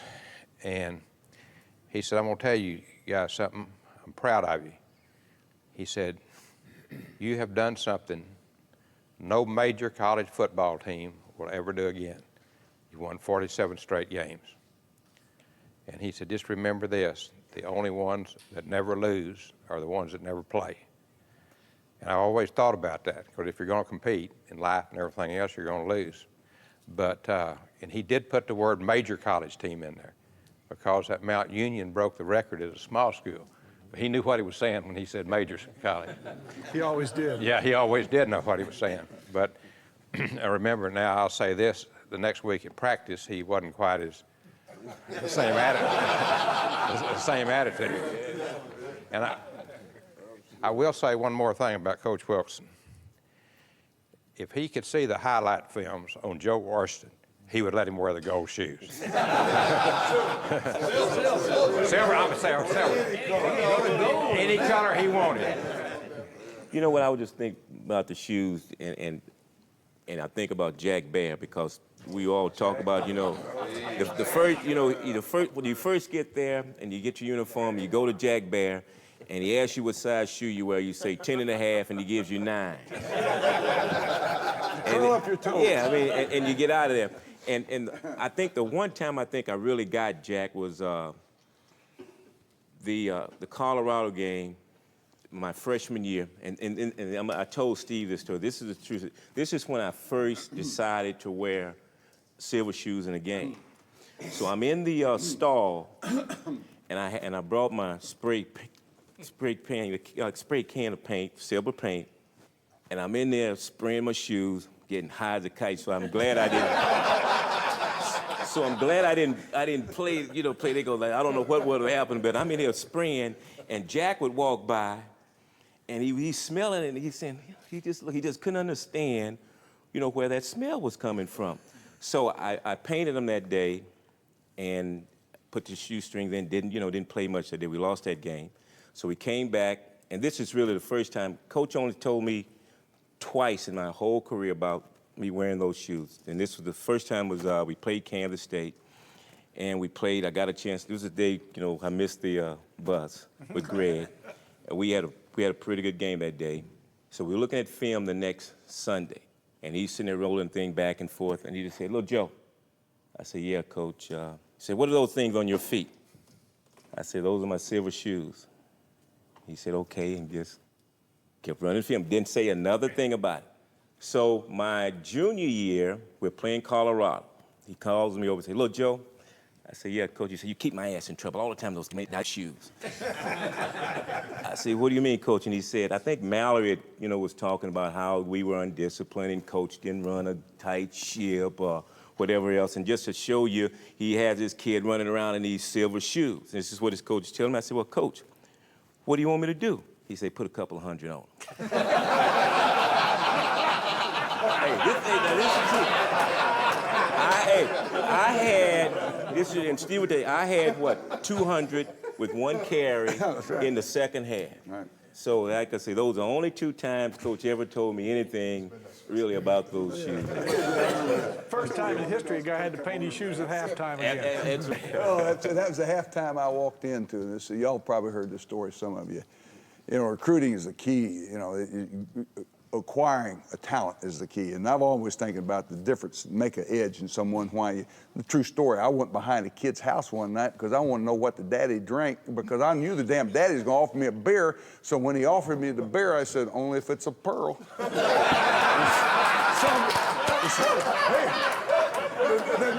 The daddy looked at me and said, you drink Pearl? I said, yeah. I said, I take it across the Red River, but the cases when I go back to Oklahoma. So you got to have an edge in recruiting.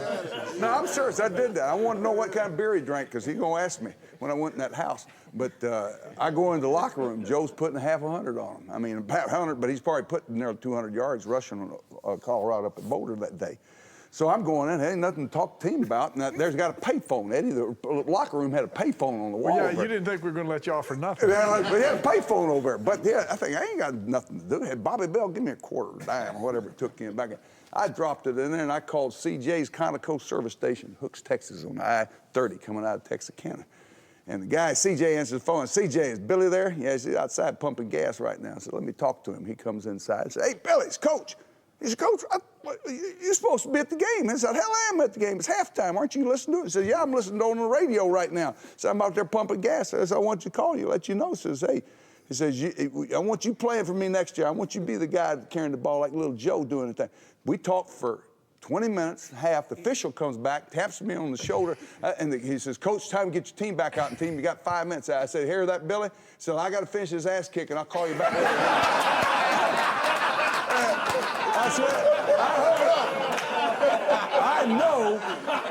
I know Billy Sims knows I can't call anybody else, Bo. You know what I mean? That time frame, you do it coaches at night, you pick a phone. I just thinking about you and how important you are to our program, Billy knew I had a choice to make. I can call one person. And I called him. So it makes a little edge in recruiting. Oh, blew me away. But, blew me away. I mean, the story I like to tell. Blew me away. And the fact I come up to visit that weekend, little Joe, of course, they're going to put the ace guy on me, show me around everything, and finally get a chance to meet Coach Swisser's family and everybody. So I goes to his house, and this little kids, I mean, they was little rocks then. He said, Sims, guess what? I said, what, Coach? They want you here so bad, they already selling your jersey with the name on them. All his kids had number 20. And Sims on the back of the jersey. I said, come to this. Oh, real. Little red 20s out there, Billy. I believe it. I went back to Hooks, Texas, man. I told the whole town they selling my jersey. I'm signing. Did you tell Jack Bear to put that on there for me? No, I haven't made up. I wasn't made up. I had all my kids come running out the car when Billy came to the house. They didn't know that bad, but they were about this. Kathy with the big thick glasses and Greg with Coke bottle glasses. But they had 20 and Sims on. But to me, what's special is y'all, players, and the relationship you have players. All the wins and championships, bowl victories, all those things are great, but it's the relationships, and that's the only thing that really matters in life is the family and relationships you have and the love you have for one another. Right. And things that make important. You talk about what games are important, these plays and all. It's things that in your tenure, in your career, it is relationships and moments that you have that are special between you and that player. Now, like I've had it between little Joe, because we all know Joe was a superstar and what kind of player he was. And Joe's senior year in the last game playing at Norman, Oklahoma, I did what I thought was right, and I had Joe come off the field with the 30 seconds to go in the game because I knew 75,000 people were going to stand and applaud. Well, for a week after that, Joe was walking around pouting like a damn baby and wouldn't hardly speak to me. And I bothered him. I said, what's going on? Joe rushed in his career for 3,995 yards. He missed 4,000 yards by 5 yards. And I took him out of the game for the right reason, but I didn't leave him in there to get a goal that he didn't communicate to me that allowed him to do something he wanted to do. Like a communication. And I've always regretted it. I thought about, I'm doing the right thing, but Joe was upset about that. Still are, Joe. But no. Hey, but the other is one day. Hey, of course, we get Billy come to Oklahoma, and we know what a great player Billy was. And we go that last season in 1979, Herschel Walker came out early. Remember, his first guy to come out to go to the NFL, started the vogue for players to come out early. So what happens is Billy comes in my office, Brian, in 1978, he wins the Heisman Trophy. I know he's got an agent because those kids that are good players that got agents don't ever come to me anymore for help. You know what I mean? Thank God. You know what I mean, Eddie? I know they got an agent because they ain't coming to me for help. So Billy comes in my office and says, Coach, I'm thinking about coming out. I'm going to go pro. And, I've got, I've been there 4 years and won the Heisman. And says, I've got. Well, no, yeah, I know you're old as hell. You're afraid you're going to get too old for the NFL. So what happens is, I said, Billy, you promised Miss Sadie you're going to get a degree and all that. So I'm doing the best I can. Hey, I'm pumping away. And I said, really, bottom line, says, what do you and Brenda need? And he said, well, I got some bills out there. I said, how much are they? He said, about $1,500. I said, I think I can handle that. And so I said, you come back tomorrow, we'll get that handled. So I got that handled the next day. And, well, that next year, we're going down trying to win the national championship again. And we lost to Texas in a close game, and we're undefeated the rest of the way. And we got to play Nebraska, ranked 2 or 3 in the country. And the week before, we got a tough game on national television. Billy rushes for 280-something yards up at Missouri, and we got to go back on national television in Norman. And Nebraska is undefeated, 10-0, leading the nation, the black shirts, in 68 yards a game rushing. I mean, they always did. They ain't the same black shirts of old today, you know what I mean? But they were then. They were a great defensive football team. Well, they only given up 68 yards, and it's Thursday afternoon. We're doing a kicking game, and I walk over to Billy, and I sit down beside him. And we're just sitting there talking about his career and what he accomplished. And Miss Sadie going to get his degree. You stayed. You won the Heisman. You're probably not going to get it. Charlie White's they're going to probably give it to Charlie. He's leading, getting a little more yards than you, but you had a great week on national television last week, and you got one more left in you. You know what Billy did? He turned to me and said, Coach, I saved the best for last. I got one more in me. I said, really? It kind of excited me what he said. Yeah, he says, watch me Saturday. That's a true story, what you told me, right? First play of the game, we gave the ball off the fullback. We always do, try to see how people play the corner and perimeter, for the option play. We ran to something else, and it's 3rd down and 3. We hand the ball to Billy. He goes 73 yards the first time he touched it. Touchdown. They call it back. We clipped on the play. Freddie Nixon. Well, we take it on in and get the field goal and all of them. Well, let me tell you this. I'll hurry it up and finish it up. With 2 minutes, 1 minute to go in the game on the PA system, they announced. And we're leading. We got the ball down. We got the score down. We just scored, went ahead. J.C. Watt scored. We're leading by 3-4 points, and we're running out the clock. And the PA system, they announced on the PA system, Billy Sims has now rushed for 247 yards. The most yards ever rushed on a Nebraska team. Today, the most yards ever rushed on a Nebraska team. He had one left in. And I think about that. I mean, think about the moment that he said that and then go out and do that and beat their ass. And had a 73-yard run call back. That's pretty stout, pretty strong. That's the things I think about. Had to do with I'm gonna cut it short. My first pick was really Baylor University, believe it or not. I wasn't Texas or Arkansas. I remember one time when you came to my game, Frank Ball, Durwell, y'all was all in that little old box at Hooks. Wasn't wide as this. It wasn't wide as this. And I sneak out the door because I didn't want to see any coaches and go eat my ritual chicken fried steak then after the Friday night game. So I had to go back that Saturday and clean up the stadium. I did that. I really did. But one guy snooted me out. The old hound dog over there. Couldn't get away from him. But he told me, he said, yeah, you can go to Baylor, but we're going to kick your ass every Saturday when we play you. That's all it's going to be there is you and Baylor.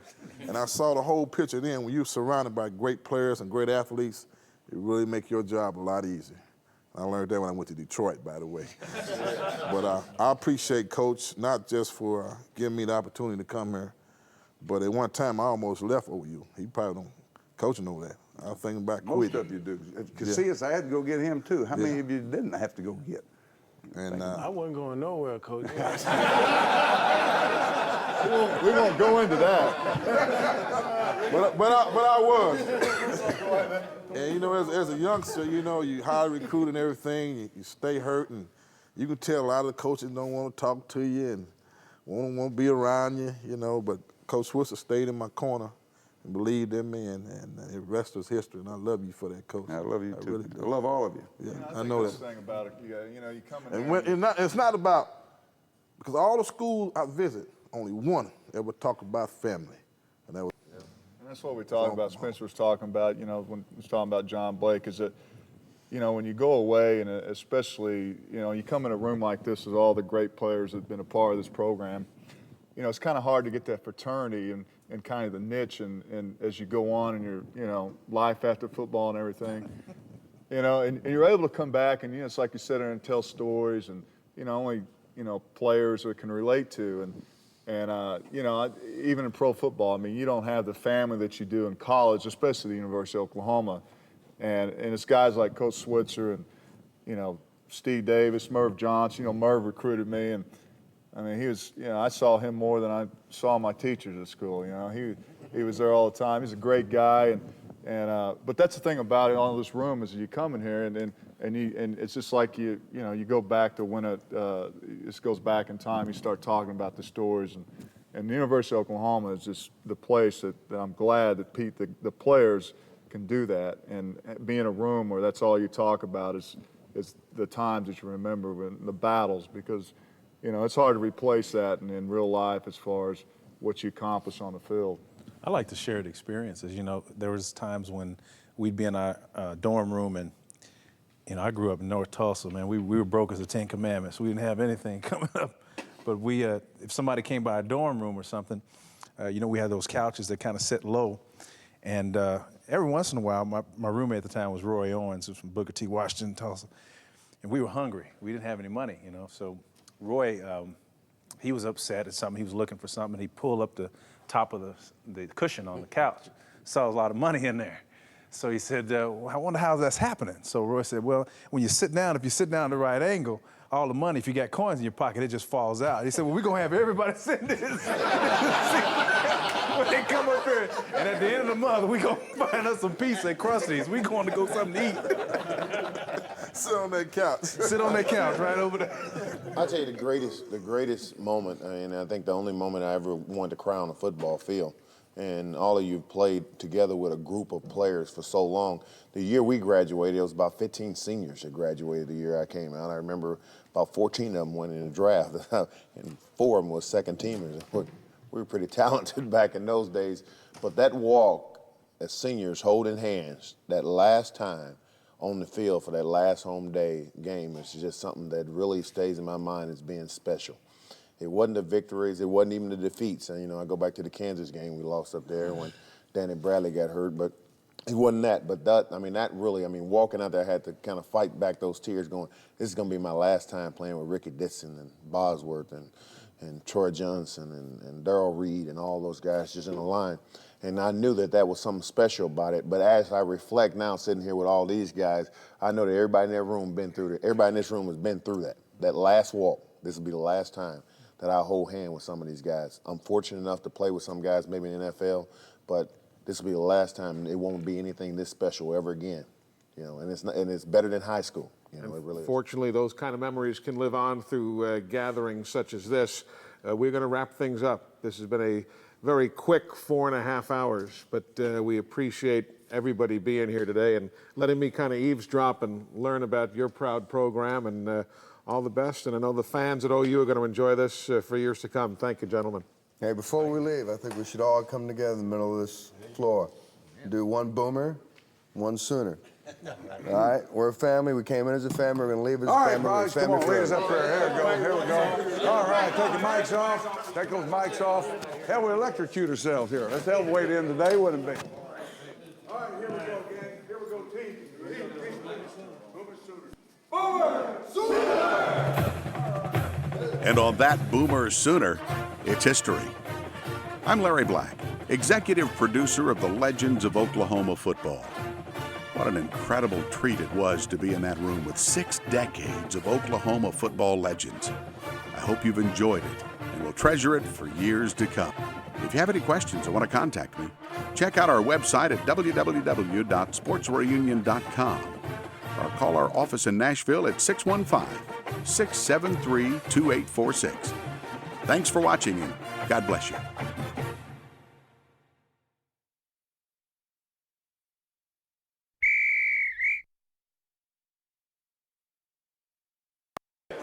I'm writing a book right now. The name of it's going to be Southern Pride Sooner.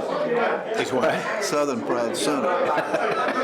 And my high school coach is a guy that is why I played at OU as a freshman. And his name was Bill Hofer. He played at Notre Dame, and he won 2 Silver Stars with Purple Heart in World War II in the Marine Corps. And we started out with 50 players my senior year at Christian Brothers High School, which is an all-boys school. And ended up with 19 on the squad. But we played for the state championship to the last game of the season. The Rat won state. I'm an insurance man, so I know all that stuff. That's why I wanted for you to be here, because you've got some great stories. These guys just need to hear some. Some of you guys don't ever forget anything, you know? Yeah. Switcher's like that. He doesn't ever forget anything. That's right, yeah. He's got some of the greatest recruiting stories that you The greatest what? Recruiting stories. I mean, he's told a couple of them today. He's got He's such a salesman. He's such a he doesn't ever forget personality. anything. You know, he's the deal about Keith Jackson's house, and the deal about Billy Sims and all that. You know, he's got, and George Cumbie's deal. He's got hundreds of those. Yeah. But we get him wound up, we won't ever get you guys, your age group involved. Okay. Well, we're trying to describe Wilkinson, and it's hard, like Gary said, hard to describe it. And he just said that his coach, when they were at Minnesota, Bernie Bierman, tell him what Bernie said about Bernie was retired, and I was in the office of the head coach. And he came in, and we were shooting the breeze. Cal Stowe was the guy, replaced Cal Stowe at the University of Denver. And we started talking about Bud. And Bernie said, and he was retired at that time, and an older gentleman, he said, Bud Wilkinson as a player and a person was special. That's one thing that stuck with me most. That's a pretty good explanation there. That's pretty good. It's hard to describe, Jerry, like Jerry was saying. How You try to, and you try to talk, and then, you can't say it was dignity. what type of man he really was. He'd be like a U.S. senator or somebody that you're, it's like Joe Washington, kind of afraid to go up to him. And then He complained, I was coaching with him, and I was afraid to say anything. I talked with some people in the business I'm doing that had been on the opposite side of the field with Bud, and the guy that best explained it to me was Harry Buffington. He was an assistant coach at Oklahoma State. He said, when you walk out there and Bud shakes your hand, he'll walk by and shake your hand, he'll talk with you. Says he's looking right at you and you feel some compassion. But if you look at his lips, it's kind of chalky. He says, then you know you're going to get your ass kicked. Yeah, even that guy that was telling you that was a little fear of his presence. That's what he's saying a little bit. Well, they liked him. Liked him, but they still... They knew what was coming. Yeah, they knew what was coming. Tom Catlin told me one time, he said, just don't go in his office. Bud's office. Is that right? That's right. Just whatever you don't need to go in there, just avoid that. Just take care of business. Take care of business, yeah. Buddy, your recruiting story is a good story for Memphis. I think if Which part of it? Well, about being from Memphis, and I was going to kind of say the same thing. I'm from Texas. These guys are all from Oklahoma. Yeah. You're from I'd never seen Memphis, him play before. Memphis, Tennessee, but you'd heard of Bud Wilkinson. I think all these guys from out-of-state recruiting, your story is they heard your daddy or somebody told you about him, and you go up there and you go see all this stuff, and you've lived it in your life, and it's a hell of a story. Well, I'll do that. I'll try to get it in. There's a lot of good stories. Oh, yeah. There's many of them that can be told. Yeah. But you can't think of anything funny to say about Mike. Yeah. No. There's not any funny stories, really, that I can think of. Like what? Any. Humorous? Humorous. Yeah. It's not. That's all business. Yeah, I mean, all business. humor's not funny. Humor's not the best Switzer, way. you got a lot of those, but it's interesting that those guys, Washington, Pruitt, and those guys are liking to hear those stories. I've never heard them. That's kind of interesting. And Billy Sims and those guys are listening, and you never think about it. The only one I remember was when we were getting ready to play Miami. I think that's it. He kept saying, "We got the answers. We got the answers." Yeah. We had the answer. If we'd have blocked Jerome, we'd have had the answer that night. I don't know if we'd have won national championship. You got to take the good and the bad.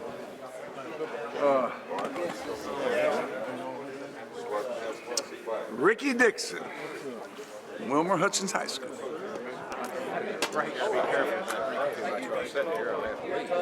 guys are doing great. They're so funny. One time I was somewhere and I came home with this makeup on. My wife swore I was with another woman. Yeah. I couldn't believe it. I said, I don't know how that makeup got on me. I forgot I had, was in front of the camera. Without a doubt. Let's get this Boomer Sooner show on the road. You got it, little Joe? Can I help you there? Let me get that. Let me return the favor. Come on, you just didn't want me to return the favor, that's all. Thank you, man. You always try to be nice to your elders, don't you? Yeah, I try to be. Where's Tank at nowadays? Tank, I saw Tank. Man, I did a camp. Tell him I said hello, I will. man. I saw Tank. Tank. Hey, he hadn't changed a bit. Tank Brown, he ain't changed a bit. Oh, Tank. Big nasty. Big nasty. Yeah. Ugly. That's it. Nice. Billy, we were playing Texas one time. Yeah. We had a slant fire on, and Tank slants the wrong way. Oh, that's when the big hole open there. And it's Earl. Earl coming through. He got about 25 yards. That's about the only yards he got. I'm sure. Opened the gate. He opened the gate for Earl. I remember that. Stepped the wrong way. First time I saw Earl play was Texas High School All-Star game. He was on the north and my little brother was on the south. My little brother was a quarterback. He was having a real good game. And I saw guys, he ran through there and these guys were hitting him. It was just like shells off a Sherman tank. I mean, golly. I said, that is scary. I don't know whether it's a true story or not. They tell about the story in high school. Maybe Billy knows. Said he broke a bunch of tackles like that at the end zone, spun, came down on one hand, came up and ran right through the fence at the back of the end zone. I wouldn't doubt it. I wouldn't doubt it. But I tell you what, out of all the teams he played against, we kicked we kicked his ass. He never got 100. When he played us, I mean, well, not us. I didn't have to thank goodness. I didn't have to tackle his. You know what I mean? You know what I mean. You got him ready at practice, right, Joe? Yeah, man. I used to watch him. They were kicking Earl's butt, boy. I guarantee you, he would think about going to Oklahoma those when he'd have to play, because he would get his butt kicked. What were you, a year ahead of him? Two. Yeah, when I showed him around. Hey, I showed him around. His senior year, they put him at tailback, and he wore Oklahoma out. Yeah. But I'm talking about when you with these guys. I don't care if they would put him at tailback then. It wouldn't have made no difference. No, not with the guys you played with. It wouldn't have made any difference. Lacewell had a paddle for him. He had a good paddle for him. When we recruited him, I showed him around. He told me right then, he said, "Hey, little Joe, I'm going to Texas." I said, "Okay." Okay, he said, "Hey, they're taking care of my mom. I'm going to Texas." I said, "Well." They've been taking care of him since. Oh, he's strong, man. He has a panic disorder. Manic depression.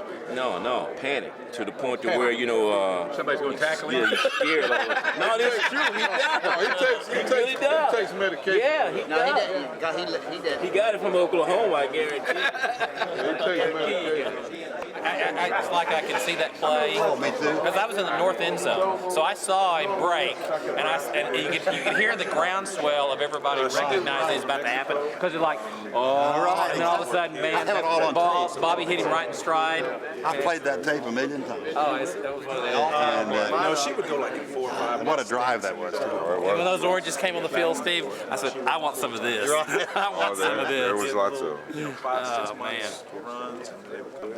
Going to Cuba, I think, in February for a month and do some work, so it'll be fun. I'm looking forward to What are you going to do there? Do some missionary stuff and With who? teach Anybody some. in particular? Well, there's a guy named Greg Headington who's a former Presbyterian minister. He gets these groups or teams of people to go, and he funds them. I mean, he's an oil guy here in the Dallas area. His brother Tim Headington, Headington Oil and Gas. Oh, I've heard of them. Have you?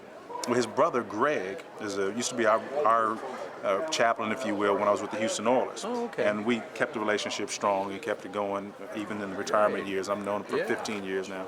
So he takes the group over every year.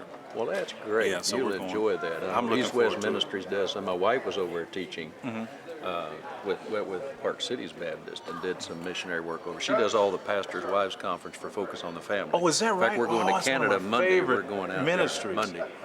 We're going to be in Vancouver for 2 weeks. Mhm. She has 100 women coming with the pastors' wives. And that's she Dr. does. James Dobson's ministry, right? Yeah. Wow, In what a great London, ministry She works he with has. him and does all I listen that. to him daily on the radio. He's strong. Yeah, and I just retired from Fellowship of Christian Athletes. Is that this right? Last year, I'd been with them 30 years. Uh-huh. Did it when it started, so it's been good. That's awesome. So I appreciate your testimony there. Yeah, that's what you had to strong. say. That was excellent. We're right about Jake. I mean, no one's mentioned his name yet. Jake played in the 30s? Yeah, I think. No, Jake graduated out of Muskogee High School in 1938. Yeah, but then he played the early 40s, and I don't know if he was in the service or not. Yeah, he was. He was, yeah. Yeah. 'Cause, Great guy. Yeah. Well, he was a mean SOB, I'll tell you that. His dad and his uncle, I lived down about a half mile from him when I was about 8 or 10 years old. They're the first guys that ever took me out fox hunting. Is that right? Yeah, I didn't know anything about it. They just built a car and put the coffee on. Old Blues out in front. Oh, I guarantee you, that's there's nobody in Muskogee is ever better than Jack Jacobs. That's right. No football player. And there's been a lot of good ones come out of it. Is this the same fellow they were talking about a while ago? Yeah. Yeah, but they didn't talk much. They didn't say that. He's a great athlete. They named him Indian? Indian Jack. Jacobs. Yeah, yeah. He kicked that ball if I'm out of the sky. And he could throw it just as far. I know it. He was a passer, And a accurate, kicker, a yeah. runner. He wasn't. I mean, he wasn't an expert at any of it, but he could do it all good. Yeah. So when did he play at OU? 38, 39, 40, 41. Yeah.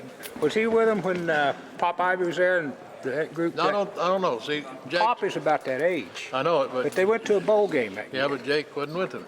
Yeah. That was a bowl game, but Jake came in 38. He was a freshman in 38. Yeah. Mm-hmm. I remember because he was my idol all the time I was in high school. Well, you were mine. Oh. Hell, I was running around with this guy's brothers. Yeah. Robert. Yeah, Kurt. Robert, Kurt. Yeah. Two twins. Knew Don when he was in Denver. He was working at, You know that I played with Jake up there in Green Bay. Yeah. And he wasn't no slouch up there. He just didn't get along with anybody. I saw that guy do one day. We were sitting on a train coming back from playing the Bears in Chicago. And I'm sitting here. Jake sitting on this side, and then what we call, there's a guy from Texas Tech, Wild Bill we call him. He was a good-looking guy, about 6'1", 6'2", blonde hair, good-looking, and could run like a deer, but he wouldn't hit anything. He'd catch the ball, but he wouldn't run with it. And they cut him after a while. We were coming back from Bears, and we were sitting on a club car, me here, Jake here, Wild Bill here, and Jake over there. Because Jake had to go, well, I guess I was sitting in the middle, because Jake had to go around me. I remember, he reached around me. We were arguing about a point that came up in the ball game. And I don't know, I mean, I wasn't even, they were arguing a point, so they got me into it a little bit, not much. I didn't care which one was right. And I said something against Jack. I was on Bill's side. And Jack turned around and hit Bill right in the mouth. He was a hell of a fighter, too. He knocked his teeth out. Boy, he did not. Well, he should have done. I mean, I hate to see old Jake do that. But he just knocked the hell out of Bill. Bill's a pretty good old boy. He couldn't help it. He was good looking and fast and big and strong. but couldn't play football. Jake was a wild bull. Oh, yeah. Hey, wait. Jake says something, he hits you, look at you. Yeah. I knew that. Yeah. Oh, boy. He was something else. You know, he was up for 2 years when I was there. Then they cut him and sent him up to Canada, and he made all pro up there, and he's in their Football Hall of Fame now. Now, if he wasn't, man, something to shoot for.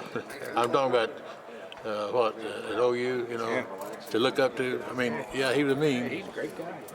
I went to OU when they tried to recruit me. I went down there.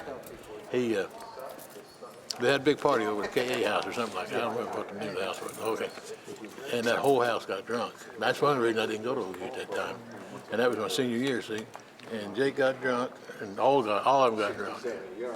And I thought they were going to burn the house down. And I was scared to death. And I didn't have anything. I wouldn't drink anything because you know how Dad was on drinking. Yeah, I do. I was afraid to. And your mother. Of course, all those idiots were around. You had to be there. You had to be close to that. If it was an Opie's. Hey, yeah, of course it was. Hey, yeah. No, my son, I think Chad's son in his OU Texas, they play for all the rest Yeah, I of them. remember Ricky Brown. That's right. He's really into that. He's my son, really doing it. Cheat. He goes, I didn't see you cheat. I said, there you go. You're not supposed to, I'm not supposed to see you cheat. It wasn't strength. It was wisdom that beat. Wisdom and cheating. That's it. That's the whole thing. Wisdom and you cheating. know, Paul Anderson, the world's strongest man, he had to quit doing it because he broke their arms. Yeah. He had to quit. He said, I can't do it anymore. It was. That break his arm. He broke them all the time. That was something. I grew up. My dad was a big arm wrestler. We grew up since I was a little kid. You know. And I thought the day I was able to beat my father at arm wrestling, I become a man. That's right. That day I was a senior at the University of Oklahoma. I bet you're right. When I finally was able to do it. You're right. I bet you're right. My Papa's arm was about that big around back then. I remember you, Dad. He was big and strong. How about Port? Did you ever arm wrestle Port? I didn't have any problems with Port. I never had any problems with Port. You know, he cheated. Port would get Port would cheat. Port would get up there with Danny Hodge and beat Danny every day. Well, I get on. I get on Port. Of course, just a few years later, I get Port down. He'd always cheat. I know it. He'd grab you, he'd grab your nuts. Wouldn't he? Oh yeah. You get off of me now. Wrestling 3 times a week. You can get off of me now, Mr. Riley. Port told me. He said he'd get up there, him and Danny by himself one day on the mat, and he said Danny got him a lock around his chest. He said he couldn't breathe and he couldn't say anything. He said he took his knuckles and rapped Danny in the head so he'd know he's hurting him. He released him. Danny used to beg me. Danny said, Bill, come up and wrestle match with me, 3 minutes. I said, you come up here with me. Y'all come up here with you 3 minutes. If you'll come on a football field with me for 5. He never would do it. I wasn't about to get on there with him. Sure. Who was that guy that Port didn't allow facial hair and he pulled his mustache out? Heard about that. Did you know the story about that? Mike transferred to Tulane and became an All-American. But they were raising money for the Port Robertson wrestling room, and that dadgum mullet gave him about $100,000. Yeah, he he still respects he came up with the money. He graduated from Tulane. This last newsletter that came, I haven't got to read it yet. I just got it the other day, but a long, good story about Port and how true it is. You need to mention him today if we get a chance. Yeah, we get a chance. I just wondered how many C. Sam's and all those guys were under Port too. Yeah, that's what I'm saying. He's got such a legend of people that he was all the P-heads are around there everywhere. At the funeral. You know, but I'm probably the only guy, one of the only few guys. Port came to me toward the end of my senior year. He said, Bill, would you run the stadium steps just one time for me? Because you've never done anything wrong. I've never had to discipline. It just make me feel. I said, okay, Port, I'll go run the stadium steps for you one time. You know, and that was hard work. I'm glad I never did get in trouble. At the funeral, Owen Hewitt, Owen said, we stand out there in front of the church, he's just full of those guys, and Owen says, Leon, he says, this looks like a P-head convention. That's a bad one, I tell you. There's very few guys that don't remember Port. Leon, this looks like a P-head convention. Because they were all there. All of us were there. P-heads were there. Tony. That was a... Yeah, looks like he can still play too, doesn't he? Hey, good to see you again. No, Port loved it that I wrestled too because he got to enjoy me running. He got to run me stairs, even though I wasn't in trouble. He just smiled. Oh, Mr. You know, Jimbo, as crazy as you were, you had to wrestle to stay out of trouble. I did. Because had you not, you'd have been a lot of trouble. That's right. I've been on I-35. You would have. Hey, you would have. I promise you. I think Because that time of year that I wrestled, no beer. Oh, I know. No nothing. Hey, I understand. I did only my freshman year, and my sophomore year we went to the Gator Bowl. I came back, and Port said, "Take about 2 weeks off." I said, "Yeah, right." Well, I wasn't going to go. I said, "No, I ain't going back up there." I remember he got That's too hard. He got Granville up here, and Granville Leggins won the Big Eight championship heavyweight wrestling. Yeah, but what always got made Tommy Evans mad is I went up there and beat all of his heavyweights when I was a freshman. All of them, even his varsity guy. Said, "You gonna wrestle for me?" I said, "I'm here on football scholarship. I just come up here to show you that your people are not the toughest guys on campus." Oh, he hated that. I didn't want to mess with it. Port liked it. Port liked it. Yeah. Oh, yeah. That's my boy. That's my boy. Excuse me, guys. Can I see all your rings together at once? That's a lot. That's amazing. That's a lot of history right there. I used to see him. He was a Breckenridge. I used to see him. Shaky Sanders. I used to see him at coach's clinic, and that where he was one of the funniest humans alive. Joe Kerbal. He coached Jerry Tubbs and Jakey and Bobby Drake Keith, all those guys that won state championships at Breckenridge, Texas. Oh, you're right. He was a character, though. I mean, tell you, he was funny. And He's a legend. Yeah. Bill Young went out there later. Bill Young said, "Look," he says, "you boys come out here at West Texas State, and there's a girl behind every tree." And they'd get out there, and they said, "Where's the girls? There ain't no trees." No trees.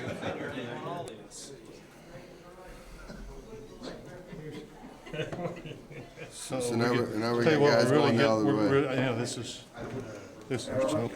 Yeah, This see? is not good. You put a bunch of rednecks in This one is not room, and you good. know someone's going to Should- get a lot of bullshit. Around the table like that. Come on, Jim. Give him a break. Give him a ball. Let him sign. Byron and I doing what he's supposed to. Supposed to be following the leader here. Where you living, Bob? Yeah. I'm out in California still. Whereabouts? In Malibu. In Malibu? Oh, Yeah, I that's can't nice. get That's out. nice. There's I only wouldn't one- leave there. Don't leave there, brother. That's nice country. It's very rural. I like it. Got a lot of horses. That's great. Worried about my kids. I don't want them growing up with a surfboard in the back of the car. You got it. You guys are really screwing this deal up. Hey, you guys going the wrong way, another Murph's of surf. Sign it twice, Jim, and it'd be worth twice as much. Probably a race. So you guys got that Grand Prairie quarterback. Yeah. Is he a good guy? Good quarterback? Yeah, he really is. Yeah? Dad's a coach. He's 4-point student, about 6'4". Yeah. 210. Runs real well and throws real well. See, it makes it harder, and we got to think now. I know. I don't want to do that. Puts that one brain cell that's left in the chest. I just wanted to do it. Get it over with. Did your boy get to play? He did not. So, I mean, they must be going to hold him out, try to redshirt him a little bit. They rotated a lot of defensive linemen in yesterday, but he didn't get a chance to play. I hate Texas. This week? Oh, yeah. I thought that was next week. That's going to be a lot of fun. They got a few weapons now. Yeah. Who, Texas? Oh, yeah. Arkansas looked great sure on Arkansas offense. does, too. Arkansas looked great on offense, man. They really did. Matt Jones had matured as a quarterback. He They throws the started ball him and well. played him. Yeah, played both quarterbacks, two-head sword in a sense. So, man, they look scored at will. Sound like it. Yeah. But are you making sure that we have signed these 2 or 3 times? Do those footballs become more valuable? Not unless they've been switching them back and forth. I'm just going one with line at a Bob time. Harrison in the line, I'm sure they are. Got some. Put a fingerprint on it, make it worth more. That's it. We got some rookies around here. I think that's what it is. They had a really nice win their first game, too. I can't remember who they played. I'm doing it through a radio show. Okay, absolutely. I will continue to piss off the Oklahoma State fans. Have more Sooners on there. Hey, it's all about draw, you know. Huh? That's right. People listen to what's most successful. That's what they want to hear. It happens to be OU, so be it. Give me a call anytime you want to talk football, man. But whatever, I do NFL. You live in Houston? Sugar Land. Okay. That's it. Good to see you, man. Thank you.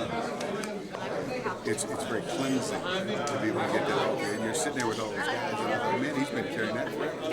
Photo on my shoulders are broken. Yeah. I've been carrying that load for a long time, 'cause I know.